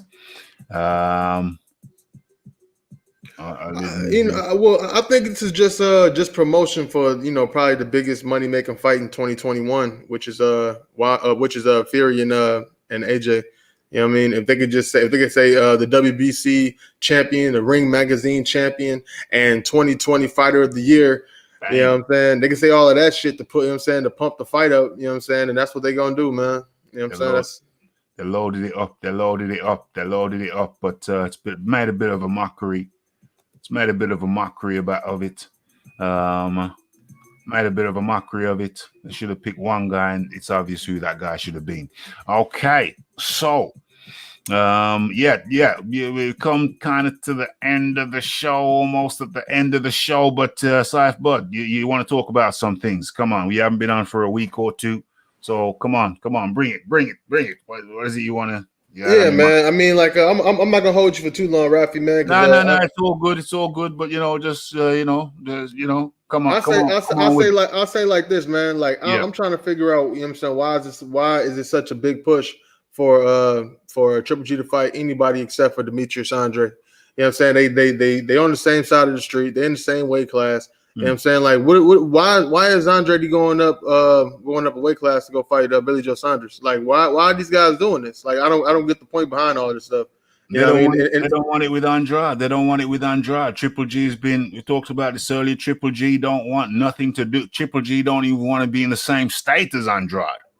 Why people giving him a pass like that? I don't dig that. You know what I'm saying? Like, it seems like in every weight class, you know what I'm saying, there's a bully. You know what I'm saying? And if you ask me, the bully got to at least show up to school, you know what I'm saying, to scare your ass. And you know what I'm saying? Andre ain't even really had no, you know what I'm saying, sufficient or significant fights at 160 yet, man, as a champion. You know what I'm saying? So, you know what I'm saying, giving Triple G the, it's okay, Triple G get a pass. Triple G ain't really did nothing that great in his career so far, you know what I'm saying? Or had that career-defining win in his career so far to be giving him no passes. He got to fight like everybody else. I don't care how old he is. What do I think? Why do I think the reasoning is behind that? The logic, well, Dazn got him. Really and truly, they want the Canelo fight again. I don't know if the Canelo fight, my appetite for that is not high. I don't care about seeing Triple G versus Canelo again. He beat him the first time, for sure, in my opinion. He beat him the first time, and they robbed Triple G. Who won the second fight? Who won the second Canelo versus Triple G fight? Saif Bud. On the books, I mean, shit. In your mind, who won the second fight? I'm really not. I don't know, man. You could give it to. I give it to Canelo. I think he won it. You know what I'm saying? Like just because Triple G was kind of out of character as far as you know what I'm saying his approach to boxing. I mean, he wasn't that stalker no more. You know what I'm saying? We actually seen him step off from the combat and resetting himself. You know what I'm saying? Continuously when Canelo was standing in center ring. You know what I'm saying? So I feel like, they actually did have the Mexican style fight that they claimed they was going to have the first time, and Triple G backed off. Iron Kong, who won the second fight? Canelo. It should be 1-1 though. Yeah, I think Triple G won the first fight. Easy. Canelo, Triple G. Yeah. That's how I see it. Canelo, Triple G won the first one. Canelo, you could give it to the second one to Canelo. But I wasn't bent out of shape about the first fight anyway. I mean, like, hey, I was out of shape. I thought that Triple G won that, and they should have given the man his due. To me, they should have given the man his due. Before I go, Rafi, let me just tell something. But we were talking about earlier, right? And I said the same thing like you, right? Well, you have Triple G who has had every opportunity to fight Andrade, and he's just said no when his trainer told him to fight Andrade and not Deverenchenko. He still said no and fought Deverenchenko, right? Yeah. Anytime Triple G is asked about Andrade, he is not interested. And I told Rafi earlier, but I find it hypocritical of people who want to jump on Andrade. Oh, you ain't fought nobody. The problem is everybody wants to say no to him. And the people who are saying he ain't fought nobody, they want his potential opponents to fight other people and not Andrade. So it's like he'll never get a chance to fight nobody. And he'll never get a chance to please nobody. You have Charlo who said no to whatever offer. Triple G said no. Canelo said he's boring. He don't bring no fans. Then after that, he tried to sign to fight Avni Yildirim. So I mean, this whole Billy Joe Saunders situation. Billy Joe Saunders now trying to find a way to get into the Canelo fight, which if he can get it. But as me and Rafi said, it shouldn't be that easy. He should have to fight Andrade. He almost destroyed Matchroom USA's first card in America when he got busted for PEDs to fight Andrade. He owes that fight. So I agree with you. A lot of these people giving Triple G a pass. Right now, Triple G is not hot. Nobody really wants to see Triple G versus Canelo. If Billy Joe Saunders fights Canelo, let Triple G fight Andrade in unification. What? If Demetrius Andrade beats, he only got to stop him. But if he beats Triple G, his stock go all the way up, man. You know what I'm saying? People know who Triple G is, and Triple G need to probably sit himself down anyway, man. So I don't see why Eddie Hearn wouldn't want to maximize the potential that he got left in Demetrius Andrade, because he could sell the Andrade versus Triple G fight, and then turn around and sell Andrade Charlo fight, win or lose. You know what I'm saying? Like, that's two big money fights that he got, and he just sitting on the shelf, just spoiling it. It don't make no sense. And if he can't get no significant fight, I'm talking about Andrade. If he can't get no big fights, he need to fight a whole bunch of tomato cans. Just stay active, then, man. Like, I think that's what any champion, man. If you can't get the fights that that people want to see because the other belt holder don't want to, participate or whatever, then stay active. I want to see beat some contenders, beat some tomato cans. You know what I'm saying? Just stay active. You know what I'm saying? Like, you don't even got to put yourself in no dangerous position if it's already understood that the other quote unquote champions don't want to fight you. Just stay busy though. You know what I'm saying? But like with Andrade, man, his fights are few and far in between. And he ain't fighting nobody. So I mean, like, they just wasting him. That's why you see them up there sitting in the commentary box with the chicks and all. You know what I'm saying? That ain't no good look for no champion, bro. Oh, hey, yo, I'm out. You have a nice night. Peace. All right, nice. That was Iron Kong, guys, own channel. Peace, Kong. Go check him out. And in comes the man. In comes the man. As a matter of fact, I'll let him do his own introduction. Fight Doctor is in the house on Rick James status as always. Good evening, gentlemen. Good evening, Fight Doctor. Okay, bring it, my friend. Bring it. What's on your mind? What topic you want to go with? Where we at? Oh, we could stay right on the triple duck, okay? And I can answer the question regarding why we haven't seen the triple duck fight Andrade. is the same reason why we really haven't seen the Triple Duck fight anybody, period. When he steps up his level of opposition, one of two things happens. Either he barely wins or he barely loses. But it's never a dominating, endearing performance, right? He got a gift against Jacobs. Now, a lot of people say that, you know, the consensus is that he beat Jacobs. Okay, fine. I didn't see it that way. I saw that as a gift. Okay, could have gone either way. Me personally, I scored it for Jacobs by maybe a point, but was not a robbery. Close fight. In the Alvarez 1 fight, I thought Golovkin could have gotten the benefit of the doubt, but again, that was not a robbery. Close fight, could have gone either way. And in terms of, as far as the Canelo fight's concerned, Golovkin has nobody to blame but himself, because at the end of the day, you have to take the title from the champion. And despite popular belief, Alvarez was the champion coming into the first fight. Yeah, because he was the man who beat the man. He was the legitimate middleweight champion.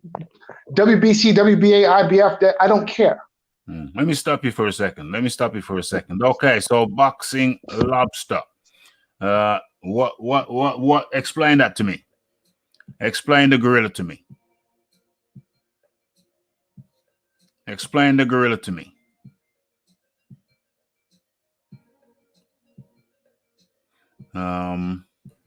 Did he just get G check right now, Rafi? Explain the gorilla. I don't know. What's the gorilla? What's the gorilla? Boxing lobster. Explain the gorilla to me. I don't get it. What's that in reference to? Okay.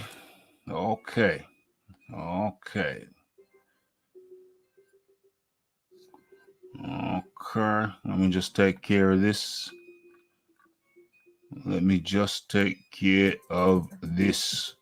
Where we at?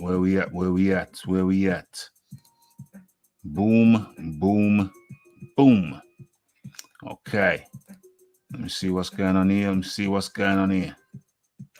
Was that not into reference of reference of Iron Kong, or was he just saying King Kong? He's saying it's King Kong. Iron Kong, King Kong. I don't know. I'm gonna okay. So I'm gonna unhide him, and he like you was going in on him, Rafi. Like, damn, you trying to put him on timeout. I'll put him on a timeout. I don't want to be too hasty. You know, everybody's entitled to make a mistake. So I'll put him on a timeout on this occasion. If he does it again, then it's hasta la vista. Okay, so that's the problem. That's the problem with the internet, right there, Rafi, man. Like, you know, if we was all just on, you know what I'm saying, in the same location, we could just put hands and feet on somebody if they was out of line. You know it. 100%. Okay, so what am I saying? Iron Kong, you asked me what's Iron Kong's channel? Yeah, Iron Kong. Iron Kong is the name of the channel. I go over there myself from time to time, so be sure to check him out.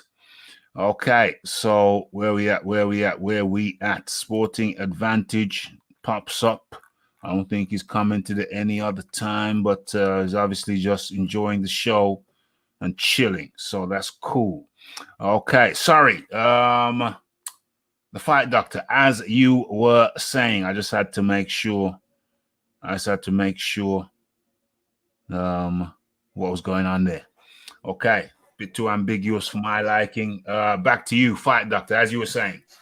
Yeah, so, you know, I don't feel any great remorse for the Triple Duck because, listen, I've never seen a fighter get as much mileage out of having done so little in his career than the Triple Duck. I mean, this guy has been compared to Marvin Hagler and has been touted as being the greatest middleweight ever, and the whole idea of these spooky, mysterious 20 middleweight defenses, and he's broken Bernard Hopkins' record. I mean, it goes on. The rhetoric and the nonsense and the hype is endless. But a casual examination of this guy's resume reveals the truth, which is it's all smoke and mirrors. And this guy has had massive media machines behind him in HBO and now in Dazn, okay? Bankrolling this farce, this tomato can knocking over machine, which is exactly what he is. So I feel no remorse for this guy, period. We all saw what happened in the Deverenchenko fight. We all saw what happened, okay? The guy was only further exposed. This is on top of the embarrassment, which was the Canelo rematch. Here it is, your head trainer is talking all kinds of particular four-letter word that I'm not going to repeat. But he's talking all kinds of this, what he wants to do and what you need to do and stand in front of us and fight Mexican style. And what does Alvarez do? He does exactly what you ask him to do. He stands right in front of you and says, this far, no further. And what do you do? After being touted as this big knockout machine and the second coming of Julian Jackson and this, that, and the other, and a third, what do? You go from being Julian Jackson to Sugar Ray Leonard. I'm sorry, I take that back. No, you go from being Julian Jackson to Pernell Whitaker, right? In one fight. Who was Pernell Whitaker? Pernell Whitaker, southpaw, boxer. No, I know. No, sorry. I know who Pernell Whitaker is. I mean, who were you saying it was Pernell Whitaker? Talking about Triple G. Golovkin. Okay, he goes from being. Pernell Whitaker was a good fighter. Pernell Whitaker was top notch. Yeah. So what's wrong with being Pernell Whitaker? There's nothing wrong with being Pernell Whitaker, but when you are being sold as the next Julian Jackson, when you're being sold as the hardest puncher in middleweight history, when you're being sold as this irresistible destructive force, and you're just laying out everybody, right? And then your trainer goes on TV, media, whoever, and dares you to stand in front of his fighter. And you do just that. Canelo, he does just what Canelo does exactly what Golovkin's trainer asked him to do. Stand and fight, right? Yeah. Mexican style. Yeah, Rafa, you got a chip on your shoulder today, man. He just saying that he just switched styles on him, man. He supposed to come in there and slug it out, and he started dodging shit like the Matrix. Right. And overnight, he goes from Julian Jackson. How is that a bad thing? I don't get it. Well, why is it a bad thing to be fighting in an intelligent style? Why it's because he sold the idea that we gonna stand. Triple G told Canelo, like, look, you say you fight Mexican style. I want to fight you Mexican style in the phone booth, who out the bam. But when the shit got too hot, he was running about the kitchen. So hold on though, was that not intelligent? Listen, it was intelligent, of course, because at the end of the day, you want to win the fight. But the question is, do you want to win the fight or do you want to win the fans? Do you want to win the imagination of the fans? Do you wish to win the fight and win the event? He didn't do either. Not only did he lose the fight, he lost the endearment of the fans in the process. The man, listen, if you're going to challenge a man to a fight, then guess what you have to do? You have to fight. Turning it to Pernell Whitaker is not acceptable. It's just not. When you claiming to be Chavez, it's not acceptable. Well, thank you. When you're running around talking about Mexican style and we're gonna fight Mexican style, and then when comes fight night, you turn into Pernell Whitaker, that's not acceptable. I'm sorry, it's just not. Okay. Hold on a second. Has anyone seen Pigeon lately? I think I get a feeling he was in here. Under a different name. I don't see why it's a problem if somebody decides to fight intelligently. I can't see that as a problem. I understand what you were saying. You said he was going to do one thing and he said he was going to do another, but that was perhaps intelligent. Is it not intelligent to tell your opposition that you're going to do one thing and then do something else? Is that not intelligent? Listen, the art of war is the art of deception. So I'm agreeing with what you're saying, right? Yeah. However, in hindsight, when you are trying to use the art of deception, and in the process of doing so, you lose. Well, now you have to deal with the consequences, right? Now, you've been known as a puncher your whole career. That's what you do. You knock guys out, right? Yeah. That's what you do. Yeah. And then you challenge the man to stand and fight, right? Yeah. So we're all looking for you to hold up your end of that bargain. So why should he take years of his life if we can arbitrarily say, for argument's sake, say that a hard slugfest fight takes 2 years off your life. If we can hypothetically say that, why should he take 2 years off his life? Why should I can answer that question. Answer that question. Go ahead. That's how, because that's how you become great. That's how you become great. That's what distinguishes a good fighter from a great fighter. Because look, years from now, people will always remember the name Diego Corrales. Yep. Long after we stop talking about the triple duck, we will still be talking about people like Diego Corrales and Arturo Gatti. Long after the triple duck is forgotten. Why? Because these are people who dare to be great. They let it all hang out. Yeah. Balls to the wall. Okay. Like Meldrick Taylor, like Meldrick Taylor did. He should have fought like Meldrick Taylor. He should have. Listen, even in losing, Meldrick Taylor is great. Oh, I'm sorry. Even in getting robbed, Meldrick Taylor is great. Meldrick Taylor won that fight with Chavez. Yeah, and now he's disabled. Listen, this is the look. If the argument you're making is don't get punched in the head, I'm agreeing with you 100%. But when you don't make certain sacrifices, guess what? You don't get to reap certain benefits.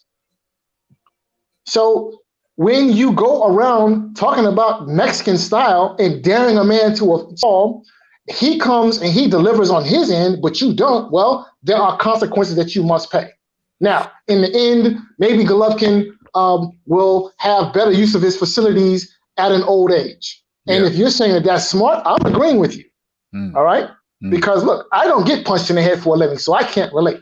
And if you're telling me that, a man should do whatever it is he can do in order to endear himself to having a healthier life post-boxing, I'm agreeing with you 100%. But there are consequences that come with that decision. And in this case, you challenged the man to a fight, and when he came to fight, you took a pass. So maybe you saved a couple of brain cells, but now you have to deal with the consequences. Well, okay. I have to come with my take on that. The art of boxing is to hit and not be hit. And if you want to criticize one guy for hitting and trying not to be hit, then you have to criticize all of the stick and move guys. See, now wait a minute. Now see, that's not fair. And hold on a second. I hear what you say. You said what you said, and I understand what you're saying. I'm doing the counter. I cannot criticize a guy for fighting intelligently. Just can't do it. I've heard your argument. You've made it very clear what your position is. I understand it. I don't agree with it. Saif, Bud, your take on this situation? I can say like this, man. I see where you guys are, both of you guys are coming from. I'm kind of like a little bit leaning toward the side of Fight Doctor in the way that Triple G sold a bill of goods that his ass couldn't cash. You know what I'm saying? He felt a little sore in the ass about losing to Canelo, or not losing. It's about getting the tie with Canelo and not getting his just due as he thought he wanted to get. You know what I'm saying, or whatever. But but he said like, look. Hold on. Let me stop you there. I'm going to come back to you. Okay. Boxing Lobster. Boxing Lobster, you are pigeon. You are pigeon. So what you need to do is put the £20 super chat in the. You did a super chat bet with James Jameson. You did a super chat bet with James Jameson. You lost the bet. You need to honor the bet. It's very simple. It's that simple. Yeah. You did the bet. You come under a different name, but you are pigeon. So you need to honor the bet. You need to honor the bet.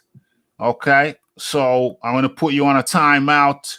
And then when you come back, honor the bet. Because you're kind of taking the piss. You know what I'm saying? You make a bet under one name, Yak Face, and then you come back under another name. You come back under another name.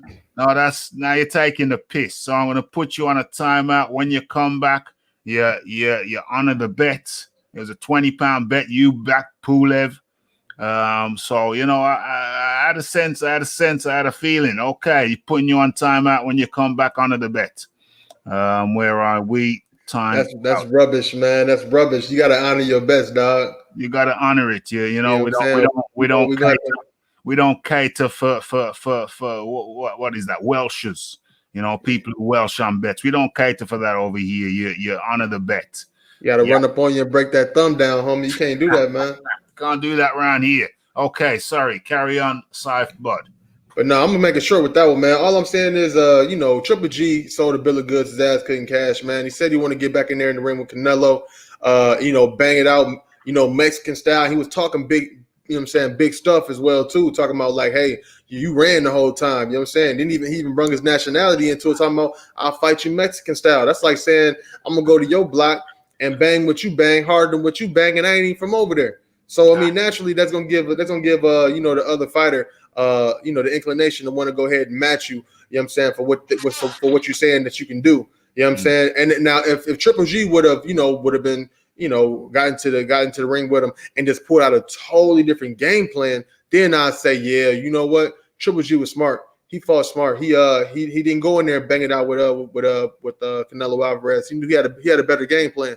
But that ain't really what happened. What he did was he went in there, he stepped his toe into the hot tub, figured out that shit was too damn hot, and he jumped out. Then he jumped right back in, thought it was a little bit cooler. Right, the next round came by, and it was still hot, and he jumped back out again. I'm like, yo, Triple G, man, you know what I'm saying?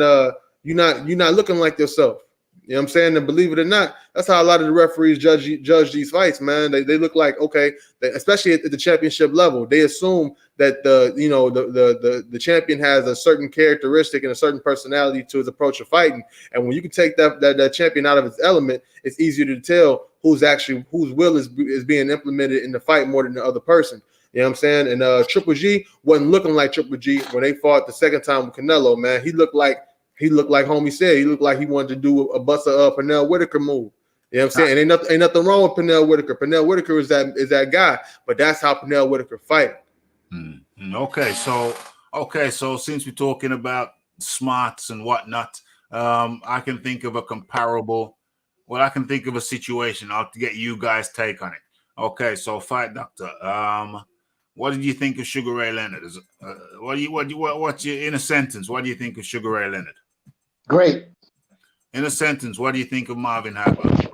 Great.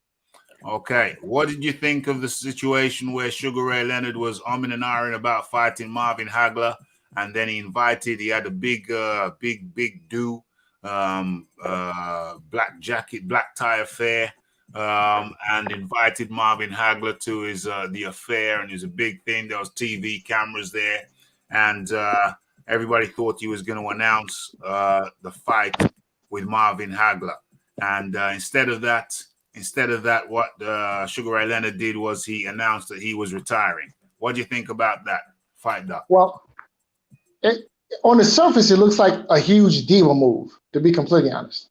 The surface. What move? It looks like a diva move. Okay. It looks like, to me, Sugar Ray Leonard was being a huge diva. Okay. And, you know, listen, a lot of these, you know, athletes who are in that position have their diva moments. I mean, certainly Floyd Mayweather is a huge diva. Okay. Yeah. So I kind of think that that's what, you know, it was. But then there's a part of me that thinks that maybe perhaps it was his idea all along to fight Hagler at some point, and he used that as just an opportunity to get inside of Hagler's head. Because, truth be told, Ray Leonard, to this day, lives inside of Marvin Hagler's head rent-free. Yeah. And I think a lot of what the shenanigans that Ray Leonard had done prior to the fight were at play the night of. Right. That maybe perhaps had Ray Leonard not been living rent-free in Marvin Hagler's head, that maybe perhaps Hagler would have taken a different approach to the fight and had actually won the fight. But, I mean, it was a diva move, but, I mean, potentially how is he any different? How is he any different? He used deception. He used deception, like you're saying. Triple G used deception. So how is it? How does Sugar Ray Leonard get away with his deception, but Triple D does not? Well, explain that to me. Well, here's the deal. Sugar Ray Leonard in the Hagler fight. Well, first and foremost, Sugar Ray Leonard was coming off an injury and a 2-year layoff, right? And a welterweight coming off a 2-year layoff and an injury, fighting the guy who is considered the greatest middleweight in history. Yeah. There's just no, I mean, when that is your status, and when that is what you do, then it really doesn't matter what happened beforehand or what happened after or the decision. The simple fact that you had nerve, and mind you, Marvin Hagler was a force of nature. It's not like Marvin Hagler was some pillow-fisted, stick and move guy. Marvin Hagler was bull rushing dudes, okay, with steamrolling cats. But my question is why does Sugar Ray Leonard get a pass for his deception, but Triple G does not? That's my question to you. So context, you have to put things in context, right? And there's just no comparison really in any sense. There's no comparisons to be made between the Triple Duck and a legitimate all-time great like Sugar Ray Leonard, right? Because first and foremost, had the roles been reversed and it was the Triple Duck coming off of a 2-year layoff and an injury, having to go and fight 2 weight classes above his prime fighting weight against the best guy ever in the division, he wouldn't do that, okay? He just wouldn't. I mean, he ducked Andre Ward, shamelessly ducked Andre Ward. So there's just no. I'm not going to even entertain. I'm just trying to get. First of all, does SO still exist? Does SO petrol station still exist? It's making me laugh. I haven't seen SO in probably 20 years.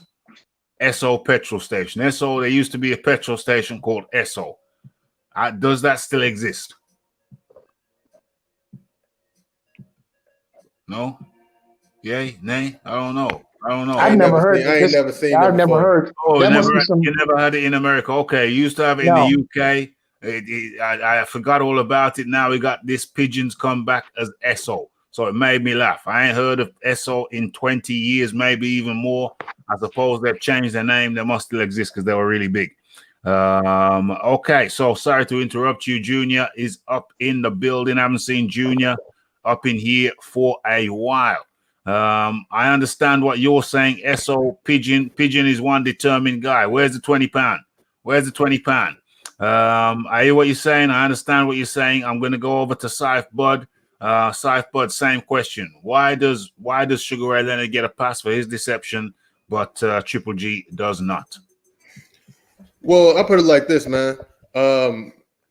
Like homie said, like Fight Doctor said, deception is a part of war. And the fact of the matter is, I mean, so they both use deception. Why is it okay? I know. I'm letting you know. So it's no problem with deceiving your opponent, man. That's not the issue. The issue is what Triple G did is he lied to the consumer. He lied to the fan. He lied. If you ask me, he lied to himself. You know what I'm saying? Well, Leonard lied to the consumer. He gave everybody the impression he was going to fight Hagler, and then he announced his retirement. I don't understand why. I don't understand the double standard. Hey, all I'm saying is, he issued a challenge to Canelo. You know what I mean? He issued a challenge to Canelo, and you know, it was a challenge of bravado, you know, saying I want to fight you in the phone booth, and you know, he to be honest with you, I mean, he didn't. It's not that he tried to deceive him. He didn't come in with a different game plan and, you know, try to stick a move and do that. He didn't pull that move. You know what I'm saying? What he did was he tried to stay in the phone booth with Canelo, but he couldn't stay in there with him. He lost, bro. He just lost the second fight. I'm not saying that you know what I'm saying, that he a shit fighter for you know, for doing something else or being deceptive. I don't even think he was really necessarily trying to be deceptive because he did come in with the game plan to brawl it out with Canelo, but he couldn't last, bro. He couldn't last. You know what I'm saying? And he didn't look like himself in the fight. I never seen Gennady Golovkin pivot so much in any fight ever. You know what I'm saying? So if that's the fight y'all was having, cool, y'all had it. You know what I'm saying? We won't even call it deception. But the fact of the matter is, you stepped to him in the phone booth and you got your ass whooped in that phone booth and you stepped out of that mud. Yeah, well, I think it's clever. You guys have a different opinion. I understand what you're saying. I don't agree with it, but I understand what you're saying. That's fine. But I think that you know, you have to use the art of war. Deception is a part of the art of war, and if it's good for one, it's good for the other. You use deception. He did fought smart. You know, Fight Doctor seems to me that Fight Doctor would have every fighter fight like Meldrick Taylor. Now Meldrick Taylor is effectively mentally crippled. I don't see how that's smart. It's good for the consumer maybe, but it ain't good for the individual. And I'm afraid to say, if you're an intelligent person and you want to live a functional life after boxing, then you should consider your options. Yeah, but fight style isn't even what's at hand right here. It's really, you know what I'm saying, the ducking tactics of that's acceptable by Triple G, man. Like Triple G, you know what I'm saying? I don't agree with the ducking. That's a different matter. And that's the real issue. That's the real issue. You know what I'm saying? Like, to be honest with you, man, like Triple G's is helping with holding up the middleweight division. You know what I'm saying? Alongside other people as well, too. But I mean, the fact that he don't want to fight anybody, they talk about, oh, wow, well, you know what I'm saying, Bud Crawford don't want to fight nobody at welterweight. Triple G don't want to fight nobody at middleweight, dog. He got a champion right over there on his side of the street, and it makes no sense for him not to make that fight. But, you know, I do got a question, though, right? All right, so Demetrius Andrade and Billy Joe Saunders, they both have the WBO belts, right? Yeah. Okay, so do they have that thing where the guy can come up from the lower weight class and challenge the okay, well, yeah, I guess so, and I guess that's gonna make it a lot easier for Canelo to just fight that winner and mess around and become unified in two weight classes, right? Yeah, I mean, I can't. I mean, listen. My understanding of it is this. I understand the situation. Now, to me, Triple G is not on my radar. I didn't watch his last fight. I don't have any interest in him. Oh, you should have checked it out, man. He looked decent. Did he? Okay. Yeah, he looked decent, man. He looked decent. Well, you can see on the screen that he was in great shape. Shredded. You can see on the screen, shredded. Can you see it? Can you not see that? Maybe. Oh, I seen him. I saw the weigh-in, but he has a new trainer as well, too, right? It looks like he has a new trainer. Yeah. Jonathan, looks like Roy Gut to me, to be honest. You say it looks like what? What? Looks like Roy Gut to me, to be honest. You see a gut there? You see a gut there? Hold on, let me. I see what looks like Roy Gut. Yeah. Roy Gut? You're talking about Roy six-pack? You mean? Is that what you're saying? No. When you're on the roids, your internal organs get bigger and they push your gut out. That's not the roids, my friend. That's the human growth hormone, and it's not the even HGH. Well, that's what they call it. The HGH gut. All right, but that's what it looks like to me. The human growth hormone, and it's not just human growth hormone. What it is the bodybuilders are taking insulin so they can eat more. If they eat more, they can get bigger. So one of the consequences, the byproduct of eating more and taking insulin mixed with the human growth hormone mixed with the juice, eating a large amount. That's why they take the insulin so you can eat more. That basically leaves you with a distended gut. So it's not roids. it's not the HGH. It's actually a combination of the two plus the insulin. The insulin is the real. The insulin is the real deal. The real problem. Because back in the 80s, 70s, 80s, you had insulin, but it wasn't being utilized in bodybuilding. That started in the 90s with guys like Dorian Yates, maybe. Sorry, Dorian is a local guy. Dorian Yates, and after that, and your Ronnie Coleman. You know your Ronnie Coleman over there in Texas. And it was the insulin is the advent of these guys using insulin to pack in more food along with the other things they're taking, packs on more muscle. But along with packing on more muscle, the gut gets distended. So if you want to be factual about it, then it's actually the insulin gut. And don't. Well, on top of that, man, I don't think that Triple G's performance had anything to do with maybe his appearance. I guess y'all can talk about that. But as far as his performance with what's the guy's name? Selzmeta? Yeah. Yeah. I wouldn't. They call him the Polish plumber. The Polish plumber. You wouldn't call him a tomato can, that's fine. But but as far as I seen dude fight before, and he definitely wasn't fighting no real opposition himself. But you know what I'm saying, it looked like Triple G wanted to really get some rounds there because I mean he was carrying dude for for a while, pretty much the whole fight. But I seen a lot more head movement. You know what I'm saying? Like, quick reflexes from Triple G. You know what I'm saying? Like some nice little angles. He was giving different looks. I just thought that, Triple G actually, he stepped up his boxing IQ since the last time we seen him. You know what I'm saying? He's not just running around with a hammer in his hand trying to jab away at everything. You know what I'm saying? So I think that, honestly, I think the best matchup for him right now is Jamal Charlo, because Jamal been calling him out for years. You know what I'm saying? And I think as far as business goes, the best match for him is Andrade, but it looks Andrade already has Billy Joe, and he's trying to probably work the whole Canelo thing out between the winner of those two guys. But he should go ahead and fight Jamal, man. You know what I'm saying? Or y'all try to bring Jamal over to the Dazn side with a check or something, man. Like get a big payday, man, because don't nobody want to see the Canelo trilogy, bro. Like nobody wants to see it. No, I don't care for it. I don't care for it. The fight, Doctor. Hold on. So what's the other topic that you want to talk about? I think you want to talk about Jaron Ennis. Well, I did have something for Jaron Ennis. You know what I'm saying? Like me personally, he one of my favorite young fighters, bro. He on that level. And I think that a good match for him being the fact that, we didn't get to see him against Chris Van Heerden, in a real fight.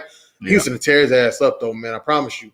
You know what I'm saying? He was going to do way better than Spence did, but that's no slight to Spence. But I see the way that Ennis is moving, and he's trying to make meaningful fights. You know what I'm saying on the step ups, because he was going to fight the Puerto Rican guy first. You know what I'm saying? What's his name?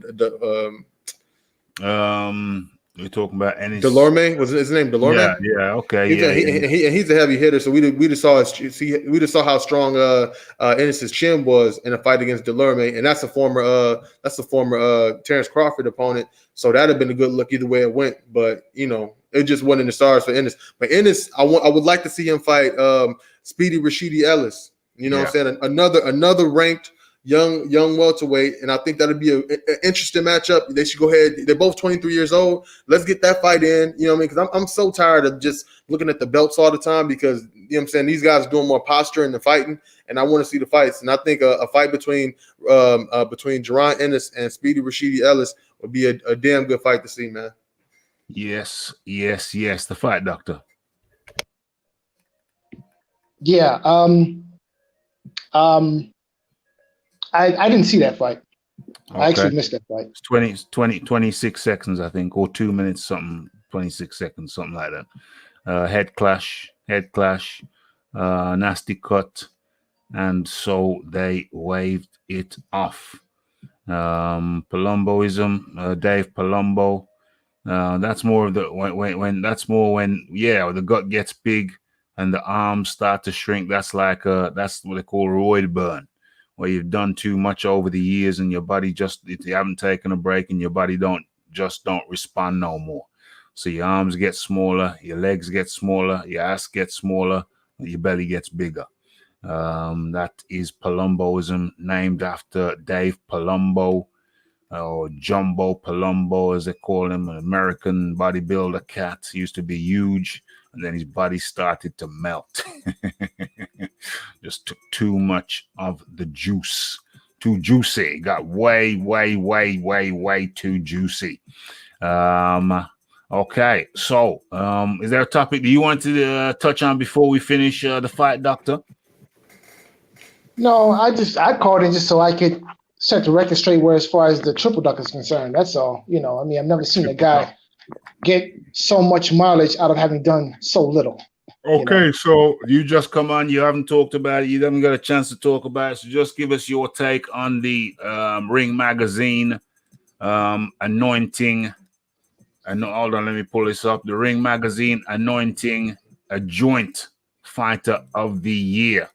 They've awarded Teofimo Lopez the Ring Magazine co-fighter of the year, and the other guy is Tyson Fury. What's your take on that? No argument from me. I mean, I can't think of. I mean, off the top of my head, I can't think of two guys who deserve it more. So, well, it's called fighter. It's called fighter of the year, not fighters of the year. So we would have liked to have seen a fighter of the year, not two fighters of the year. It's called the fighter of the year. They should have picked one, surely. So I think how they select fighter of the year is it's done by a committee. Yep. And they tally up a total number of votes. So I'm guessing that Fury and Lopez would have received the same number of votes. So in a tie, then you have to award. In a tie, you have a tie break. Well, I can see that, but apparently that they don't have that policy. Ring Magazine. So it is what it is. It is what it is. I don't like it. It's a core fighter of the year. It should have been fighter of the year, not fighters of the year. And furthermore, Lopez was a champion fighting a unified champion, and so that has a higher cachet than one guy fighting a one belt guy. And moreover, Lomachenko was in the conversation for pound best fighter. Deontay Wilder was not. So it seems very clear to me that the better caliber fight was the Lomachenko versus Teofimo Lopez. That was a higher caliber fight. So on that basis, the higher caliber fight, the guy who wins the higher caliber fight should be fighter of the year in a year when both guys only fought once in the year. Fight, Doctor. Well, I mean, I guess you have to consider that there were other mathematics, other equations, or other variables part of the equation. I mean, there's probably. Sorry about that. Tone has made the chat litty. People, when you come over here, don't forget that you do have the what do you call it, the super chat button, which right underneath where you're typing. It's not hard to find.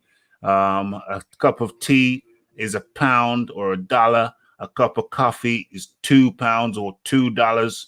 Don't forget, if you're enjoying the show, you're appreciating the show, you're appreciating the content, you're appreciating the regularity of the content, please don't forget to just look under where you're typing and see that super chat button and make the chat litty.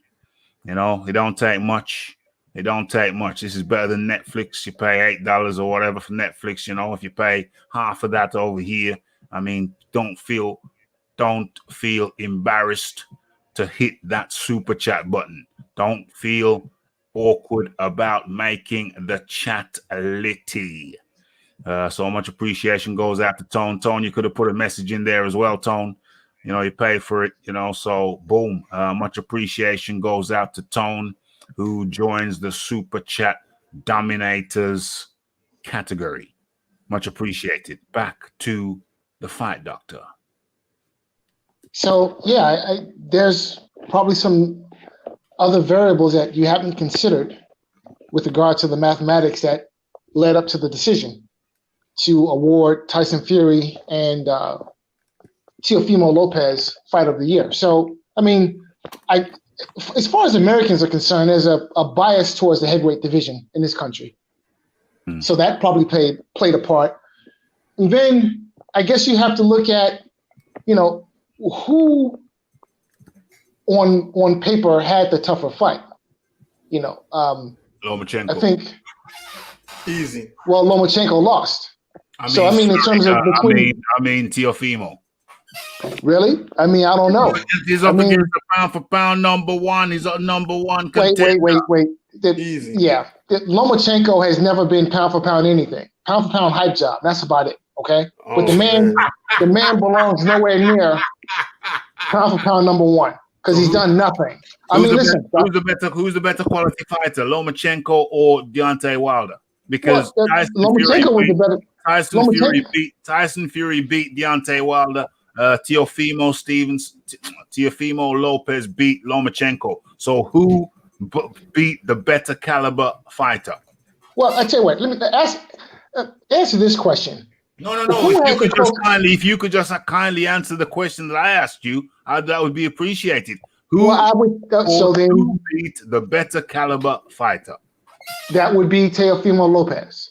So therefore, why is he not the Ring Magazine Fighter of the Year when he beat? Well, let me ask this question: caliber fighter. Who did the odds favor more, Lopez or Fury? And then above and beyond that, who was more dominant? It favored Fury more than it did Lopez. Lopez was like, if I'm not mistaken, Lopez was negative. I'm sorry. Lopez was positive 3 to 350. Yeah. And where was Fury? I don't know. I ain't bet on that one. I didn't bet on that one. But and who had the more dominant performance? Fury, absolutely. Tyson Fury. Right, but he had the more dominant performance over the lesser caliber fighter. Yeah. And it was it was of less relevance. I mean, they was fighting undisputed. And that wasn't even a unification bout they had between Fury and Wilder. I disagree. It was of less relevance. You had the top two heavyweights in the world fighting to see who was the best. So that was not of any less relevance than Why was Lopez they the top two? In fact, well, name me one heavyweight better than Tyson Fury and Deontay Wilder. Anthony Joshua was the unified champion.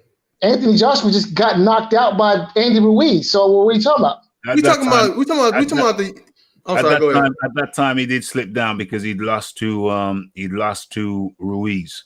And right. So I'm sorry, but there's just no argument against Tyson Fury and Deontay Wilder being number one and number two in the division. Now, at that time, Anthony Joshua had just lost to Ruiz, so yeah, he slipped down. But overall, right. So in terms of the more relevant fight, overall 2020, man. I mean, overall, he's so in terms of the more relevant fight, overall, he's the higher caliber fighter than certainly. Well, in terms of accomplishments, than certain Deontay Wilder, and in terms of recent accomplishments over Tyson Fury. But make your point, though. Make your point. So in terms of the more relevant fight, Tyson Fury and Deontay Wilder was by far the more relevant fight. I mean, it's not even the same. It's night and day. I mean, because you can make arguments. Let's change the word from relevant because that's open to interpretation, and let's go with the higher caliber. Which fight was of the higher caliber? Meaning meaning the champion. You had the higher caliber champion in Lomachenko. Who was the higher caliber champion between Lomachenko and Deontay Wilder? Tyson Fury was the higher caliber champion because he was actually the champion. No, he wasn't a champion. He was a challenger. So the two champions in question. Hold on a second. Wait. Tyson Fury was challenging Deontay Wilder. Deontay Wilder. Hold on a second. Deontay Wilder was the champion. Lomachenko was the champion. No, sir. No, sir. No, sir. No, sir. No, sir. Of the two no, champions, sir. That's not how this works. Of the two it's exactly how it works. Of the two champions, you have already admitted that Lomachenko was a higher quality boxer. So, wait, no, hold on a second. Wait, stop. Stop, please. Do not wait. Do not put wait. Do not put words in my mouth. Teofimo wait. Stop. Do not put words in my mouth. Wait, stop. Wait, hold on a second. Wait a minute. Stop. Teofimo beat the high caliber. Hold on a second. Teofimo beat the high caliber boxer. You do. No, listen. Wait, hold on a second. No, stop. You do no, I do not. No, sir. Please do not put words in my mouth. I just want to add in one point. I'm gonna let y'all go right back into it, man. Yeah. I'm just gonna say this, man. As far as if they're gonna share the fighter of the year, let's just look at one champion that had actually fought more than one time this year and actually fought in 2 different weight classes for 2 different titles this year. Emmanuel Navarrete. You know what I'm saying? Like he as far as just fighter of the year, man, he did a lot more than a lot of champions did this year. You know what I'm saying? He went up from super bantamweight and went to a featherweight and won a title all in 1 year. You know what I'm saying? Like we just gonna talk about, you know what I'm saying, your performance as a fighter in 1 year. I mean, I think he deserves it more than Tyson Fury. I mean, Tyson Fury ain't do nothing but beat one belt holder. Yeah. You was gonna say a bum. I won't finish saying no bum, bro. You was gonna say Tyson Fury just beat one bum. You on some bull. You on some bull, bro. Carry on, doctor. Carry on. So listen. Excuse me. Let me just ask you. Did you double down on the mushroom risotto before you came on the show? Only the best. Top shelf, sir. Top shelf, sir. Only the best. Carry on. So listen. Of the 4, Teofimo Lopez, Lomachenko, Wilder, Fury, only one of those guys out of that 4 has ever won a legitimate title, that being Tyson Fury. All right. That was 5 years. How long ago was that? It does not matter how long ago it was. The simple fact that it happened. Question: how long ago was it? What does that matter? I'm asking you a simple question. You said how long ago was it? 20. When did he fight Klitschko? 2016, 2017, 2015. 2015. We're now in 2020. That's 5 years ago. All right. So, well, it does. Listen, the fact that it was 5 years ago does not negate the fact that Tyson Fury is the only guy on that list to beat a legitimate champion. Okay. Legitimate champion. Yes, that's right. He beat the legitimate. How old was? Let me just play devil's advocate. How old was? Now wait a minute. Just the other day, you were singing the praises of Vladimir Klitschko. Hey, I'm just playing. You're cheerleading for Anthony Joshua. I'm playing. I don't cheerlead for no man. I cheerlead for me. So I just out of curiosity, how old was Vladimir Klitschko? Yeah, just playing devil's advocate. How old was Vladimir Klitschko was like 39, 40 years old. He's an old man. Okay, cool. He's an old man. Okay, cool. Yeah, carry on. But that does not detract from Vladimir Klitschko's standing as a long-reigning heavyweight champion. So let me get this clear. Who had been undefeated for nearly a decade. So beating a 40-year-old does not detract from the caliber of the win. Is that correct? Well, everything has to be considered in context. So if your argument is that Tyson Fury beat an old Vladimir Klitschko, well, I would agree, because Vladimir Klitschko was an old man. I agree. Yeah. Okay. In the same sense that Jermaine Taylor beat an old Bernard Hopkins, right? But he still beat Bernard Hopkins, who had been undefeated for like a decade. Mm-hmm. So that in itself holds merit. Yeah. As opposed to anything that Lomachenko had done at lightweight, which is essentially nothing. I mean, Lomachenko has not done anything at lightweight noteworthy. I mean, nothing. Yeah. So somehow making that win somehow better than Tyson Fury dominating Deontay Wilder. Yeah. No, I don't. You said Loma did nothing at lightweight? Lomachenko has done nothing at 135 pounds, but knock over tomato cans. I mean, who is he beating? Who is he beating in the whole of his career? Jorge Linares was a legitimate champion, bro. Jorge Linares had been knocked out 6 times prior to. So I mean, okay, he been knocked out before, but I mean, but he was a legitimate champion, man. Like what? He got how many weight classes has he won in? Like what? But wait a minute. Wait. Listen, what Lomachenko did prior to lightweight has no bearing on his standing as a lightweight. No, I'm talking about Jorge Linares. Jorge Linares is an accomplished champion. If you want to say, all right, so if you want to say that Jorge Linares is a good, solid win, I agree. But it's not fighter of the year type of a win. It's just not. Okay? Especially when it's been done 6 times prior. Right? So basically, let me get this clear. And then on top of that, Jorge Linares gets knocked out in 1 round in his very next fight. So I'm not buying Jorge Linares nonsense. Different weight category. Okay, well that's all right. Well, if you want to make excuses, that's fine. I'm just stating the facts. I just want to know. Pacquiao been stopped multiple times, bro.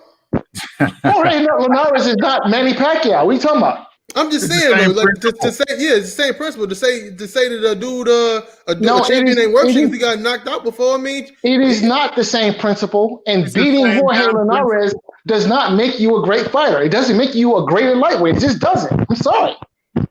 But 3-time Lomachenko, a three division champion. Yeah, you know what I'm saying? Unified at lightweight at the time he fought Teofimo Lopez, and he not a legitimate win, bro. I can't go for that, man. I can't go for that. I can't go for that. You know now you guys are putting words in my mouth. I didn't say the win wasn't legitimate. Hey, fight doctor. No, I'm just saying what I'm saying is you have to consider everything in context. Now, what had Lomachenko done at lightweight? Prior to losing to Teofimo Lopez, what has he done? Who has he beaten at lightweight? Seriously. There's really only one name on his resume that's worth mentioning. That is the aforementioned Jorge Linares, which a good win, but a great win? No, it's not. So let's stop acting pretending as if Lomachenko had done something spectacular at 135 pounds when he has not. Let's be honest. Who was better at the weight class at the time? Who was better than Loma at the time? Yeah. At 135. If you want to say Lomachenko was the best guy at 135 pounds, no argument for me. But again, the question is, what is the outstanding win at 135 pounds? What has he done at 135 pounds? Well, if you want to do it in comparison, it just his wins at 135 pounds was better than Wilder's at heavyweight. I mean, that's what we're comparing it to. You know what I'm saying? If you comparing who was a better scout between Wilder and Lomachenko, I mean, bro, shit, Lomachenko was a better scout. Yeah. Okay. It ain't even no comparison. If you wish it ain't no comparison. And the fact that there was a unified fight and he's fighting a better fighter. I mean, Tyson don't even belong to even be standing next to to Lopez as fighter of the year. If you wish to make the argument that Lopez beating Lomachenko is better than Tyson Fury beating Deontay Wilder, I wouldn't argue against that. That's what you're arguing against. That's what you're arguing against. That's what you're doing. No, sir. That's what you're doing. That's what you've been doing for the last 20 minutes. No, sir. I wouldn't argue against that. Well, what I'm saying is that there is merit, all right, in Tyson Fury having received the reward simply because of the way that he dominated Deontay Wilder as opposed to Teofimo Lopez. But if you acknowledge Deontay Wilder to be a lesser caliber of fighter than Lomachenko, then that means that de facto that means that Teofimo Lopez's win is more esteemed as higher cachet than Tyson Fury's, because Teofimo Lopez beat a higher caliber fighter. Okay, I agree with that. Fight doctor. If Bud Crawford go up to 154 and fight Patrick Chisora and beat the dog shit out of him and stop him stop him in the mid rounds or whatever, how good of a win is that? Wait, if he goes up to 154 and beat who? Patrick Chisora, the WBO champion at 154. Yeah, it doesn't mean anything, bro. That's kind of similar to what's going on because you. No, it's not. It's not. No, sir. That's not similar at all. It's not. It is because you can compare Jamel Charlo, you know what I'm saying, to an Anthony Joshua because he's a three-belt champion. At the end of the day, Deontay Wilder at the time of the Tyson Fury Wilder rematch, Deontay Wilder was legitimately the number 2 heavyweight in the world. You can't say that about this guy at 154, the WBO champion. You can't say that he's number 2 154 pounder in the world. So that comparison does not hold water. It doesn't. Sorry. Because in Tyson Fury, Deontay Wilder, you had the legitimate number 1 and number 2 heavyweights in the world. No. Tyson Fury. Who had Tyson Fury fought in the last 4 years to merit him being number 2?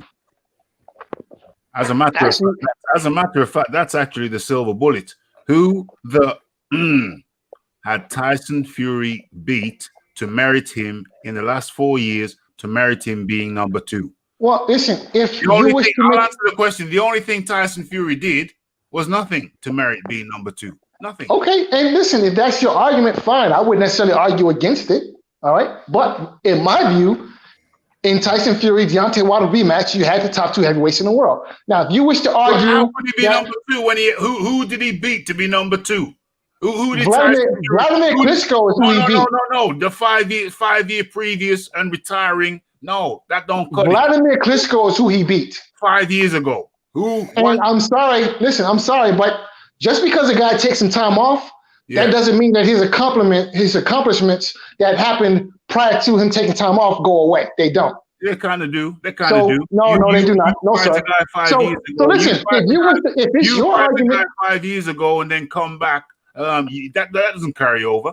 That don't put you in the top 10. Okay, well, in your view, that's your view. Now, if you wish to argue that there were some other heavyweights who merit a higher ranking than Deontay Wilder or Tyson Fury, I'm willing to listen to that argument. Well, listen, however, personally, I don't see it. It's an easy argument because in some places, Deontay Wilder is ranked higher than Tyson Fury as we speak, which is an utter load of nonsense because Anthony Joshua, you see, now you could say, oh, Raf is cheerleading for Anthony Joshua. No, I'm just speaking the facts.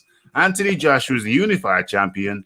He did take a loss, but he came back and avenged it, and he's come back and beat another top 10 guy in Kubrat Pulev. But yet, in some places, Deontay Wilder is ranked higher than Anthony Joshua. That shows you the lunacy of the whole thing and the lunacy of the argument that somehow Tyson Fury, who hadn't done nothing in the last 4 years prior to beating Deontay Wilder, was number 2 or number 1 or number 2. It's complete and utter poppycock. Okay, well, like I said, if you wish to put forward an argument that there were some other heavyweights who... They're not some other heavyweights. We're talking about Anthony Joshua, Tyson Fury, Deontay Wilder. So then my question to you is, on the night of the Fury-Wilder rematch, who are the heavyweights who rate ahead of Wilder or Fury? Wilder or Fury? Well, Joshua was still ahead of Fury as far as I'm concerned because Fury ain't done nothing in 4 years. I see. So Joshua, who just got knocked out by Andy Ruiz, the Pillsbury Doughboy, in your mind, should have been ranked ahead of Tyson Fury, undefeated Tyson Fury. What had Tyson Fury done to merit him being ahead of Joshua? What had Joshua done? No. I asked you a question. What has Joshua done? No, sir. I'm not going to make your argument for you. If it's your argument that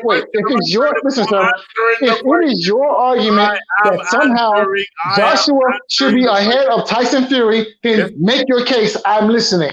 Well, I'm not going to make your case for you. That's a simple answer. It's a simple answer.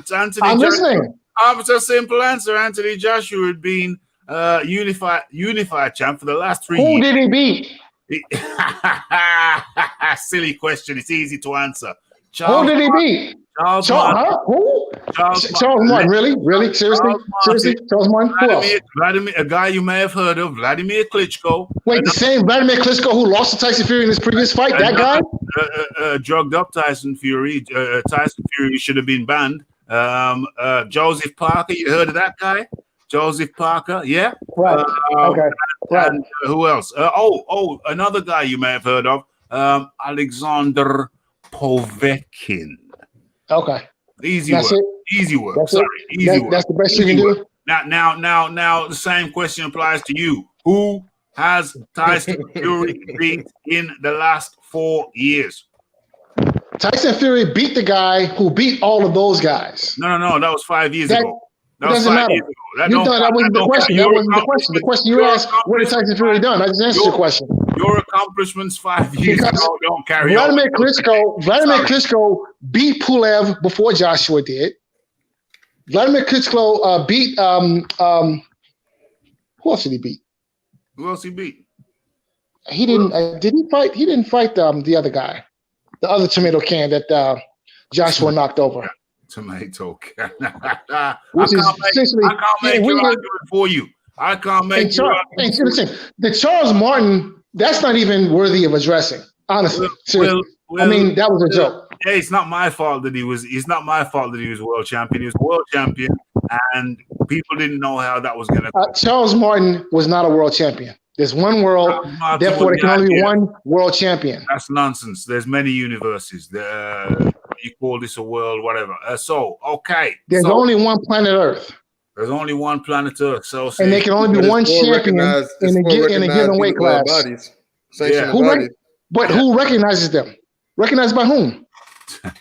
They recognize each other. That's how. But recognized by whom? You said there are 4 recognized sanctioning bodies. My question is, recognized by whom? By each other. By each other. And why do we need to take what they recognize seriously? I mean, where do they get all this authority from to recognize anything? So you basically saying you don't believe in world titles and belts. Basically, is what you're saying. What I'm saying is, I don't if recognize. You don't believe in that, then you shouldn't believe in rankings. You should just listen. I don't believe in the snowman. I don't believe in Santa Claus. I don't believe in the man in the moon. Should I? Because if I'm going to believe in the WBA, WBC, IBF, and WBO, listen. There's more credibility with believing in Santa Claus and the man in the moon and the snowman than there is in believing in the WBC, BA, IBF. Put down the mushroom pot noodle from the dollar store. I told you, sir. Only top shelf. Only top shelf. Only top shelf. You want to read the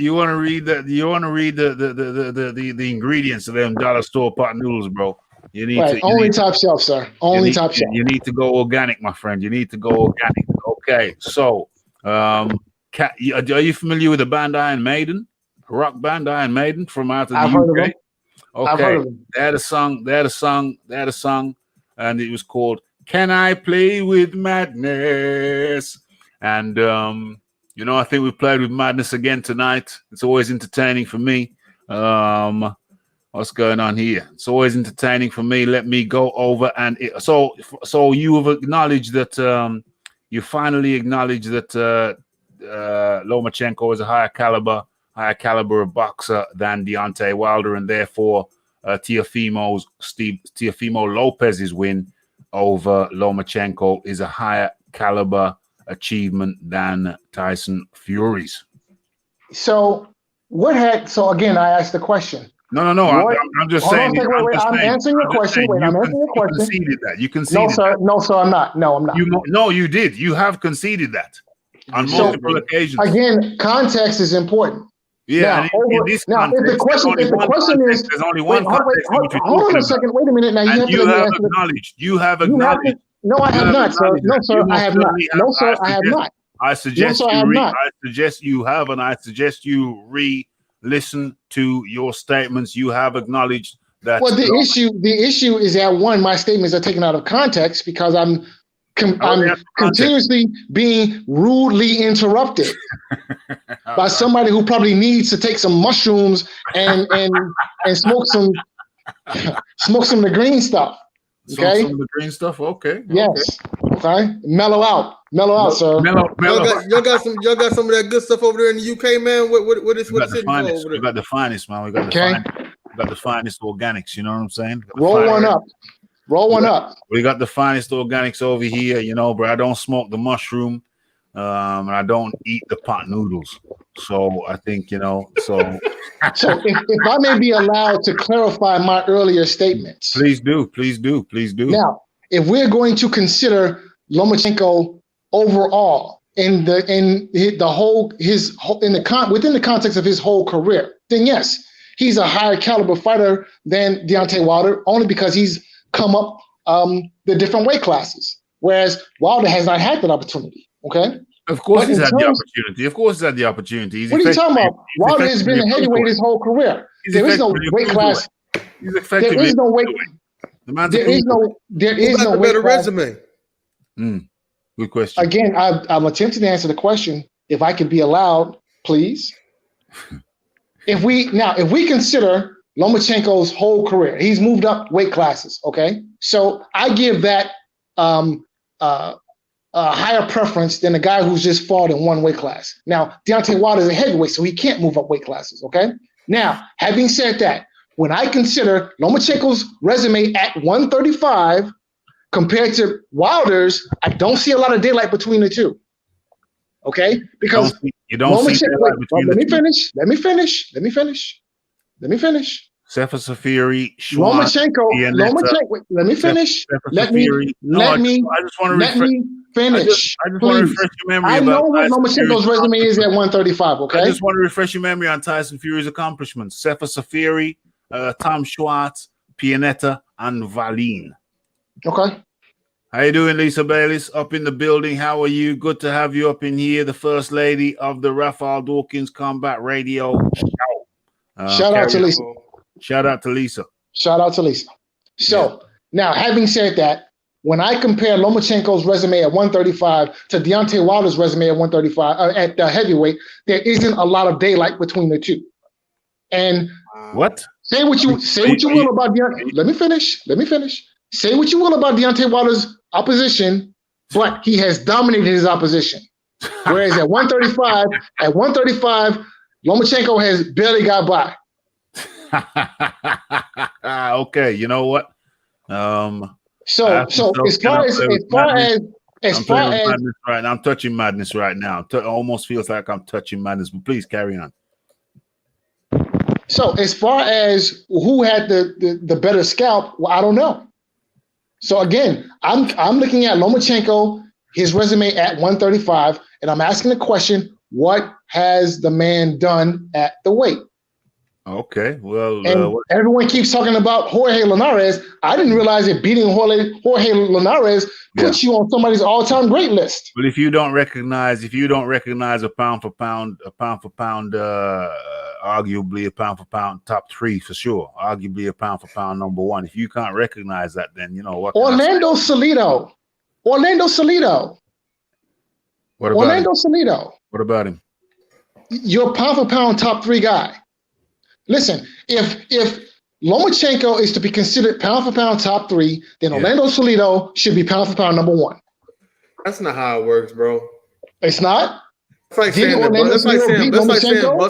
like saying Buster Douglas was a better boxer than Mike Tyson, bro. Just because he beat him don't mean that that's the case. You wouldn't say Andy Ruiz is a better heavyweight than Anthony Joshua, would you? You wouldn't say that. Okay, so here's my answer to that question. Mike Tyson beat some people. Who in the hell has Lomachenko ever beaten? What the hell? I just had the down. Who is he beating? Mike Tyson has legitimate all-time greats on his resume. Can you see this? Mike Tyson has knocked out legitimate all-time greats. Yeah, has Deontay Wilder? Who? See, now you changing. Yeah, man, Loma beat way more champions than Wilder, dog. Yeah, way more champions. Who has he beat? Luke Campbell. Who has he beat? Luke Campbell was never really no champion. Well, okay. Who has the man beaten is the question. Luke Campbell, Anthony Corolla, Jose Pedraza, Jorge Linares, Guillermo. He beat the homie Gary Russell. He beat the homie Gary Russell. Gary Russell is a good fight. But guess what? But see now, here's my answer to that. He beat Gary Russell in the fight following the Salido loss. Okay. So if we're gonna hold up the Gary Russell fight as one of his prize accomplishments, then well, guess what? Now we have to consider the Salido loss because that happened the fight immediately before.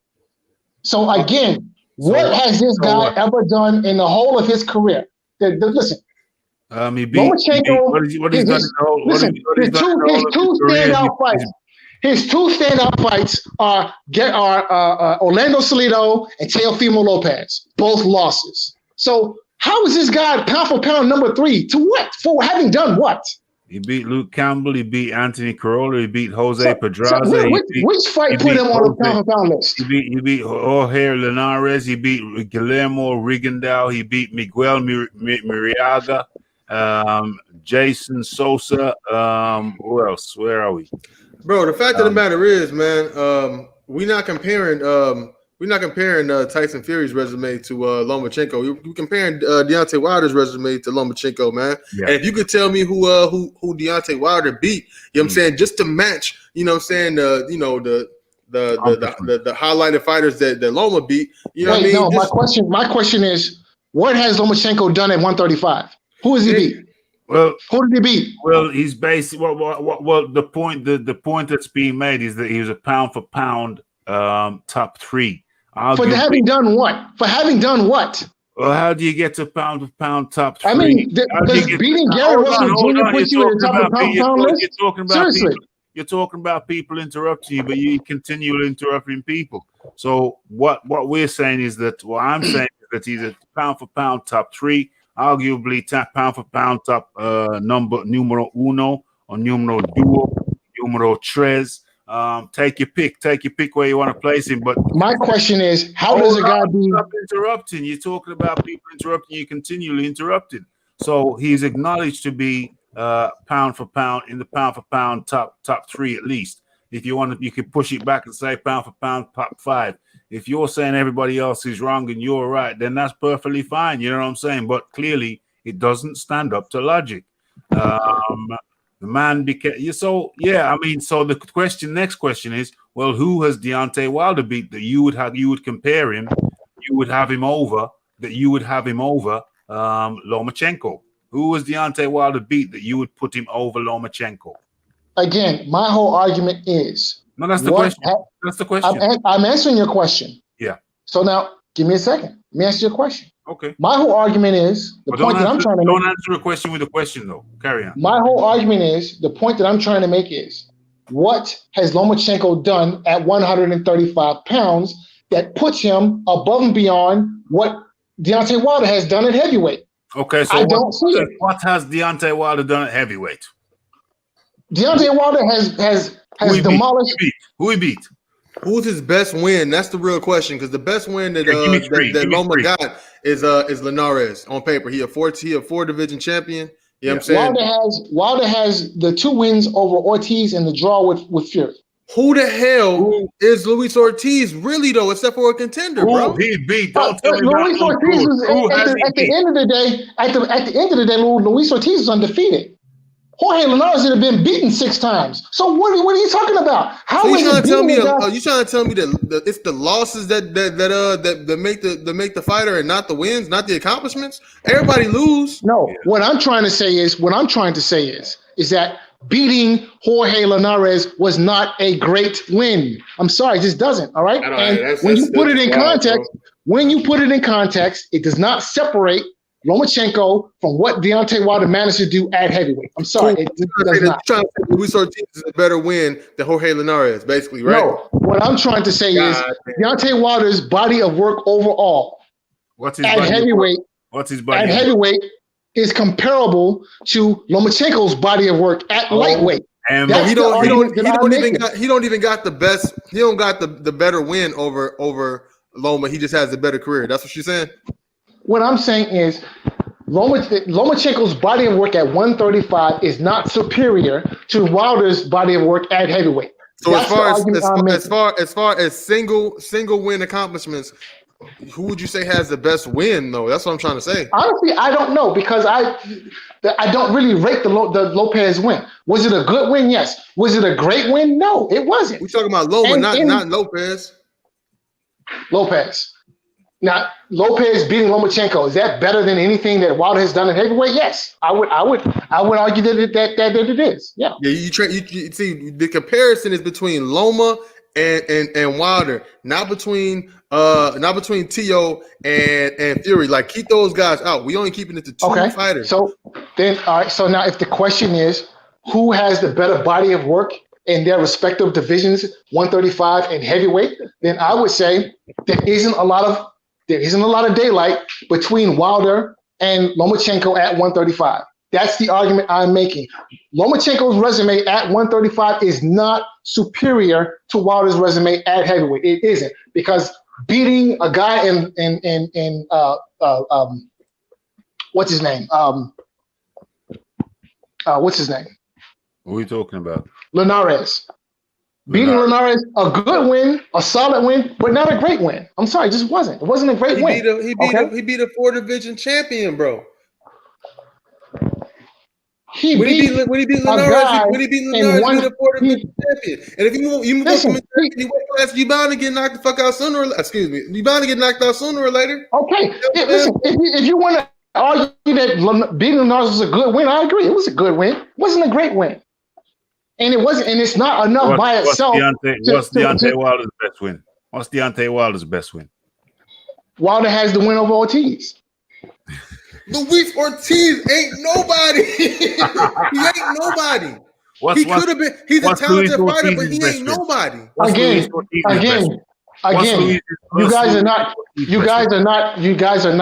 Ortiz's best win is Christian Hammer. Hold on. You guys are not understanding the argument I'm making. The argument I'm making is this: Deontay Wilder's body of work at heavyweight is not inferior to Lomachenko's body of work at lightweight. Now, if you want to make the argument about single win, who has a better single win, fine. If you want to say Linares is a better single win, fine, no problems. No. But Wilder managed to defend his title 10 times at heavyweight. Again, and his best win, and the best win he could. Okay, so again, my argument, and the best win once again, and the best my argument is was with Luis. The body of work that Deontay Wilder managed to accomplish at heavyweight is not inferior to Lomachenko's body of work at 135. That's the argument I'm making. Lomachenko did not become a pound-for-pound top-ranking fighter for solely his accomplishments at 135. He became a pound-for-pound top-ranked fighter for his accomplishments throughout the weight categories.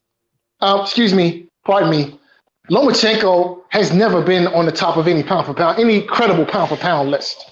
Any list who would have had him at the top would not be credible in my view. He is in the upper echelon, man. He's in the upper echelon. Because he doesn't deserve to be pound for pound. Are you denying that Lomachenko has been the upper echelon of the pound for pound rankings? Are you denying that? What I'm saying is, I personally have never put him in the top 5 pound for pound. Okay.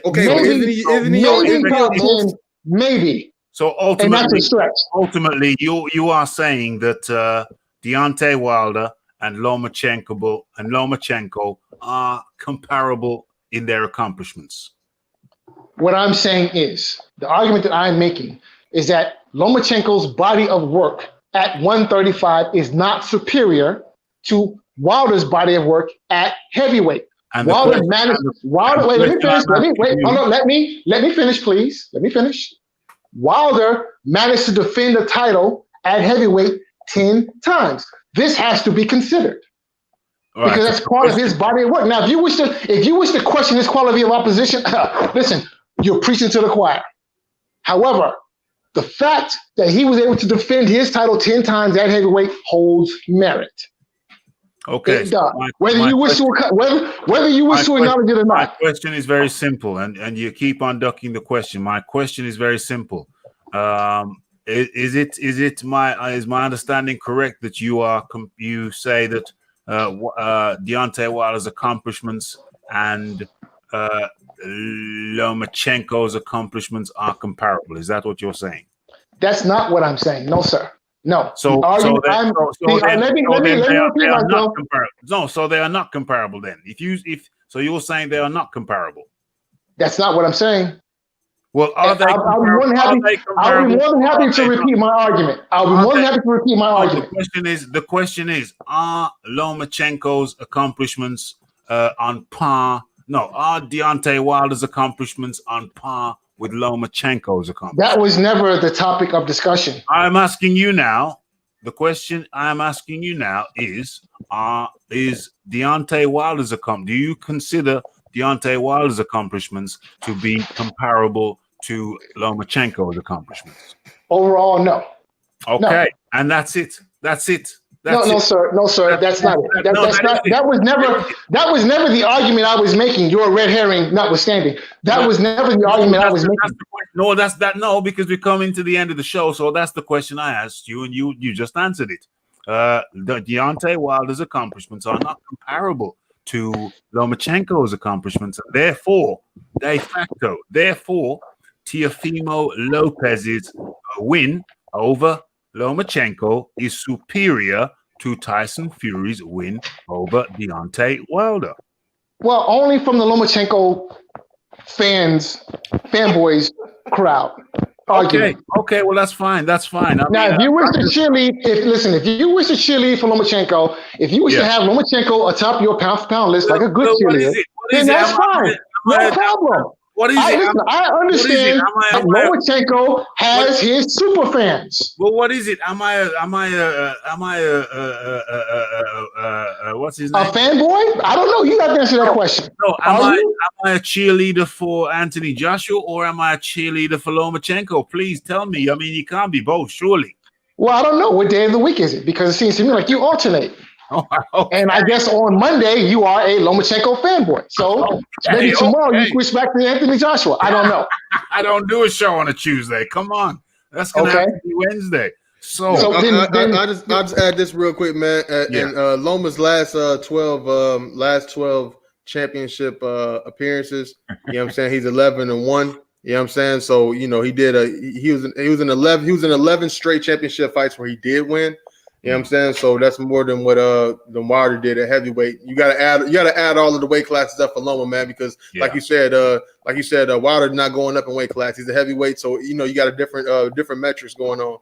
But as far as just as many times as they've been in championship fights and winning, you know what I'm saying, Lomachenko actually is more accomplished. More accomplished, and I think we're gonna go. Wait, he's also more accomplished. Hold on, he's also more accomplished in the number of championship fights he's lost. We're gonna go around the table, and you will have your right to your final words. Everybody has their right to their final words, and the Fight Doctor, as per usual, you brought it. The mushrooms have served you well. The Fight Doctor, please have your final words, my dear fellow. Well, if we're going to talk about championship fights and what the two fighters have accomplished, Wilder has one less loss in a championship fight than does Lomachenko. So that ought to factor into the equation because losses count. If you talk about win percentage, Wilder has a higher win percentage than does Lomachenko. Lomachenko has lost a greater percentage of fights than Wilder has. He's been around longer. He's fought more fights. And so that needs to figure into the equation. Then, of course, there is the question of what has he done? Carry on. Fight Doctor? I think you're choking on that bullshit. Man, even your internet provider's had enough, Fight Doctor. Even your internet provider can't take no more. You're not muted, and you're not muted. You're still there. I can see you, but there is no sound. I think your phone's turned against you, Fight Doctor. Even your phone's had enough. Yeah, I'm gonna move around too, Ralphie. I'm gonna say this, man, real quick. For your final words, Saif, bud. Your final words. It's no disputing it, man. Loma was a better scalp than Wilder. Teofimo should have just been the fighter of the year on his own. It'd have been a lot more. It would have meant a lot more. Also, I think that the Ring Magazine is really just doing this to add promotion on to when they do make the Fury and AJ fight. To say that he was also fighter of the year along with being Ring Magazine. Being the ring champion and being the WBC champ. They just put more mustard on the dog, basically. Mm-hmm. But for the most part, man, I'm really tired of looking at the the actual belt holders in a lot of these divisions because it's just too much nonsense going on. I'm a fight fan, so I want to see the fights, and I really don't want to hear about the politics or the economics of it. Just make the fights happen. So I'll say if you want to really support boxing, you know what I'm saying, support the fights that need to happen, and a lot of the upcoming fighters like Jerron Ennis, you know what I'm saying. So I think Jerron Ennis and Rashidi Ellis is actually a really good fight at welterweight that can happen, that has, you know what I'm saying, no belt involved in it at all. And you know what I'm saying, keep your eyes on boxing, not just on the belts, y'all. So I'm out, man. Keep your eyes on boxing, not just the belts. And that was Scythe Bud. Scythe Bud, always a pleasure having you over. Fighting Words with Scythe Bud has his own channel for sure. Go and take a peek, see what's going on over there. Scythe Bud, good having you. And in comes the Fight Doctor. He's just his internet provider had enough, but he's back. Fight Doctor, please finish up your final words, sir. So, like I said, losses count, and if you're going to consider what the number of championship fights that Lomachenko won, if he won one more championship fight than Wilder, he also lost one more championship fight than Wilder. And if you're going to figure wins into the equation, then you have to figure the losses too, because losses count. Yeah. And I think that if you were to consider Lomachenko's body of work at the weight classes that he compared individually, and then consider, you know, what he did at 126, what he did at 130, what he did at 135. If you just break those up and consider them individually against Wilder's body of work at 130, at heavyweight, I think Wilder still compares favorably to what Lomachenko has done in each weight class he's competed in. Because, again, losses count, and, you know, the loss to Salido, that figures into the equation. So when was the loss to Salido? What fight was that? Was that his That was fight number 2. That was the fight immediately before the Gary Russell Jr. fight. That was his second professional fight. Well, it amazes me how whenever we bring up the Orlando Salido loss, that in the Lomachenko fanboys' very next breath, they want to hold the Gary Russell Jr. win as some type of accomplishment. Well, if you're going to do that, then let's be consistent with your logic, because he lost to Salido in the fight immediately prior to the Gary Russell Jr. win. Right. Okay. So I don't understand how is it we can discount one, but hold up the other. How does that work? Okay. That is the definition of inconsistency in your logic. So again, I don't see this pound for pound career. I just don't. I mean, the guy is beating nobody. So, at the very least, Deontay Wilder was able to defend his title 10 times, something Lomachenko has not been able to do. So, but I'll leave it at that. Okay, well, the Fight Doctor, as per usual, I can always depend on you to bring, you know, a certain you know, essence that you bring. Okay, so the Fight Doctor, thank you for your closing statement. Thank you for your participation, and we'll speak again very soon. See you Wednesday. More mushrooms. Okay, and that was the Fight Doctor. Fight Doctor, thank you very much. And I go back to the I think it's Iron Maiden, the Iron Maiden tune. Can I Play with Madness? White Sleeps Ortiz. And so once again we play with Madness. The Fight Doctor, bro. I was glad that the Fight Doctor, well, I'm not even gonna paraphrase. You all heard what the Fight Doctor said. So I'm not gonna paraphrase. I guess it's time for my closing arguments. Lomachenko was widely acknowledged. The consensus argument is that he was at the higher end of the pound for pound list. To bring up a loss in his second professional fight as being somehow detrimental to me is absolutely nothing less than absurd. Absurd is the word. So what can I say? Teofimo Lopez's win over Lomachenko is a superior win to that of Tyson Fury over a very questionable, very suspect Deontay the Bronze Bomber Wilder. So, in conclusion, I rate Teofimo Lopez's win over Lomachenko as a superior win than that of Tyson Fury over Deontay Wilder. And I also asked the question, who the hell has Tyson Fury beat in the last 4 years?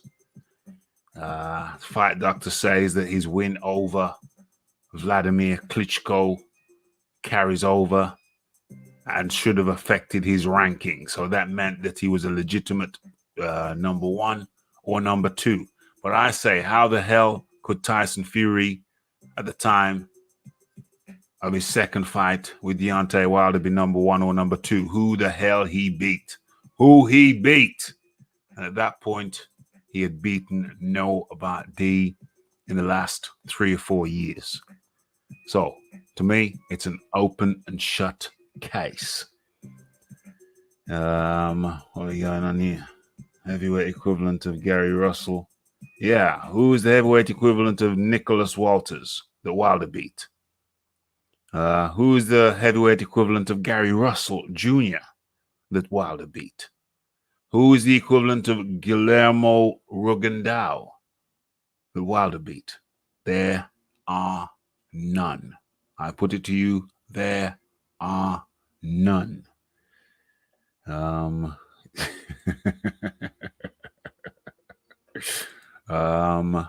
Yeah, give Wilder his due. He beat Spilka, Areola, Washington, Molina et al. Laugh my ass off. Okay. And with those words, I bid you all a fond good night or good afternoon or good evening, wherever in the world you may happen to be at this precise moment in time. And yeah, let me give a shout out to Iron Kong for jumping on. Let me give a shout out to Saif Bud, Fighting Words with Saif Bud, for jumping on. And of course, a shout out goes out to the Fight Doctor for never wavering with his alternative views. I myself actually enjoy the discussions. As I say again, I'll put the link in the chat to Iron Maiden's Can I Play with Madness? And I felt that I've just done that.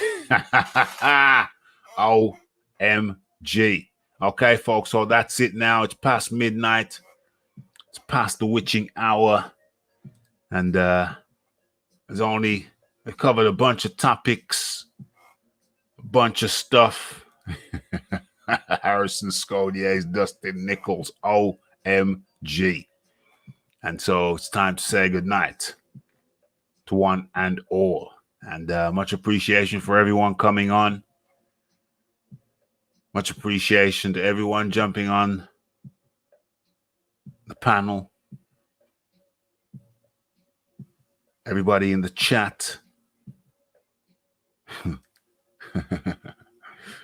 I find the disrespect of Deontay Wilder absolutely deplorable. Why is no one mentioned? Why has no one mentioned Deontay Wilder's outstanding win over what's that guy's name? The Phantom Punch. What's his name? His new trainer. Who's Deontay Wilder's new trainer? The guy he knocked out with the Phantom Punch. What the hell's that guy's name? What is his name? It escapes me, but I gotta find out. I gotta refresh my memory. What is that cat's name? Where are we? No. Malik Scott. How could we forget about Malik Scott? The disrespect is outrageous. How are you going to take that off his record? With the Phantom Punch. And with that, I bid you all a fond good night. We're back on Wednesday with the Rick Laser. And until then, look out for the videos. Check them out. It's the Raphael Dawkins. It's the Combat Radio. It's the like. It's the subscribe. It's the comments. It's the shares. And it is the hitting that bell icon to stay updated with news and notifications. And don't forget about the live show. Don't forget to follow me on Twitter. And don't forget about the super chats. Much appreciated for Tone. Much appreciation going out for Tone for making the chat litty. Okay. And with that, the only thing left for me to say is blessed.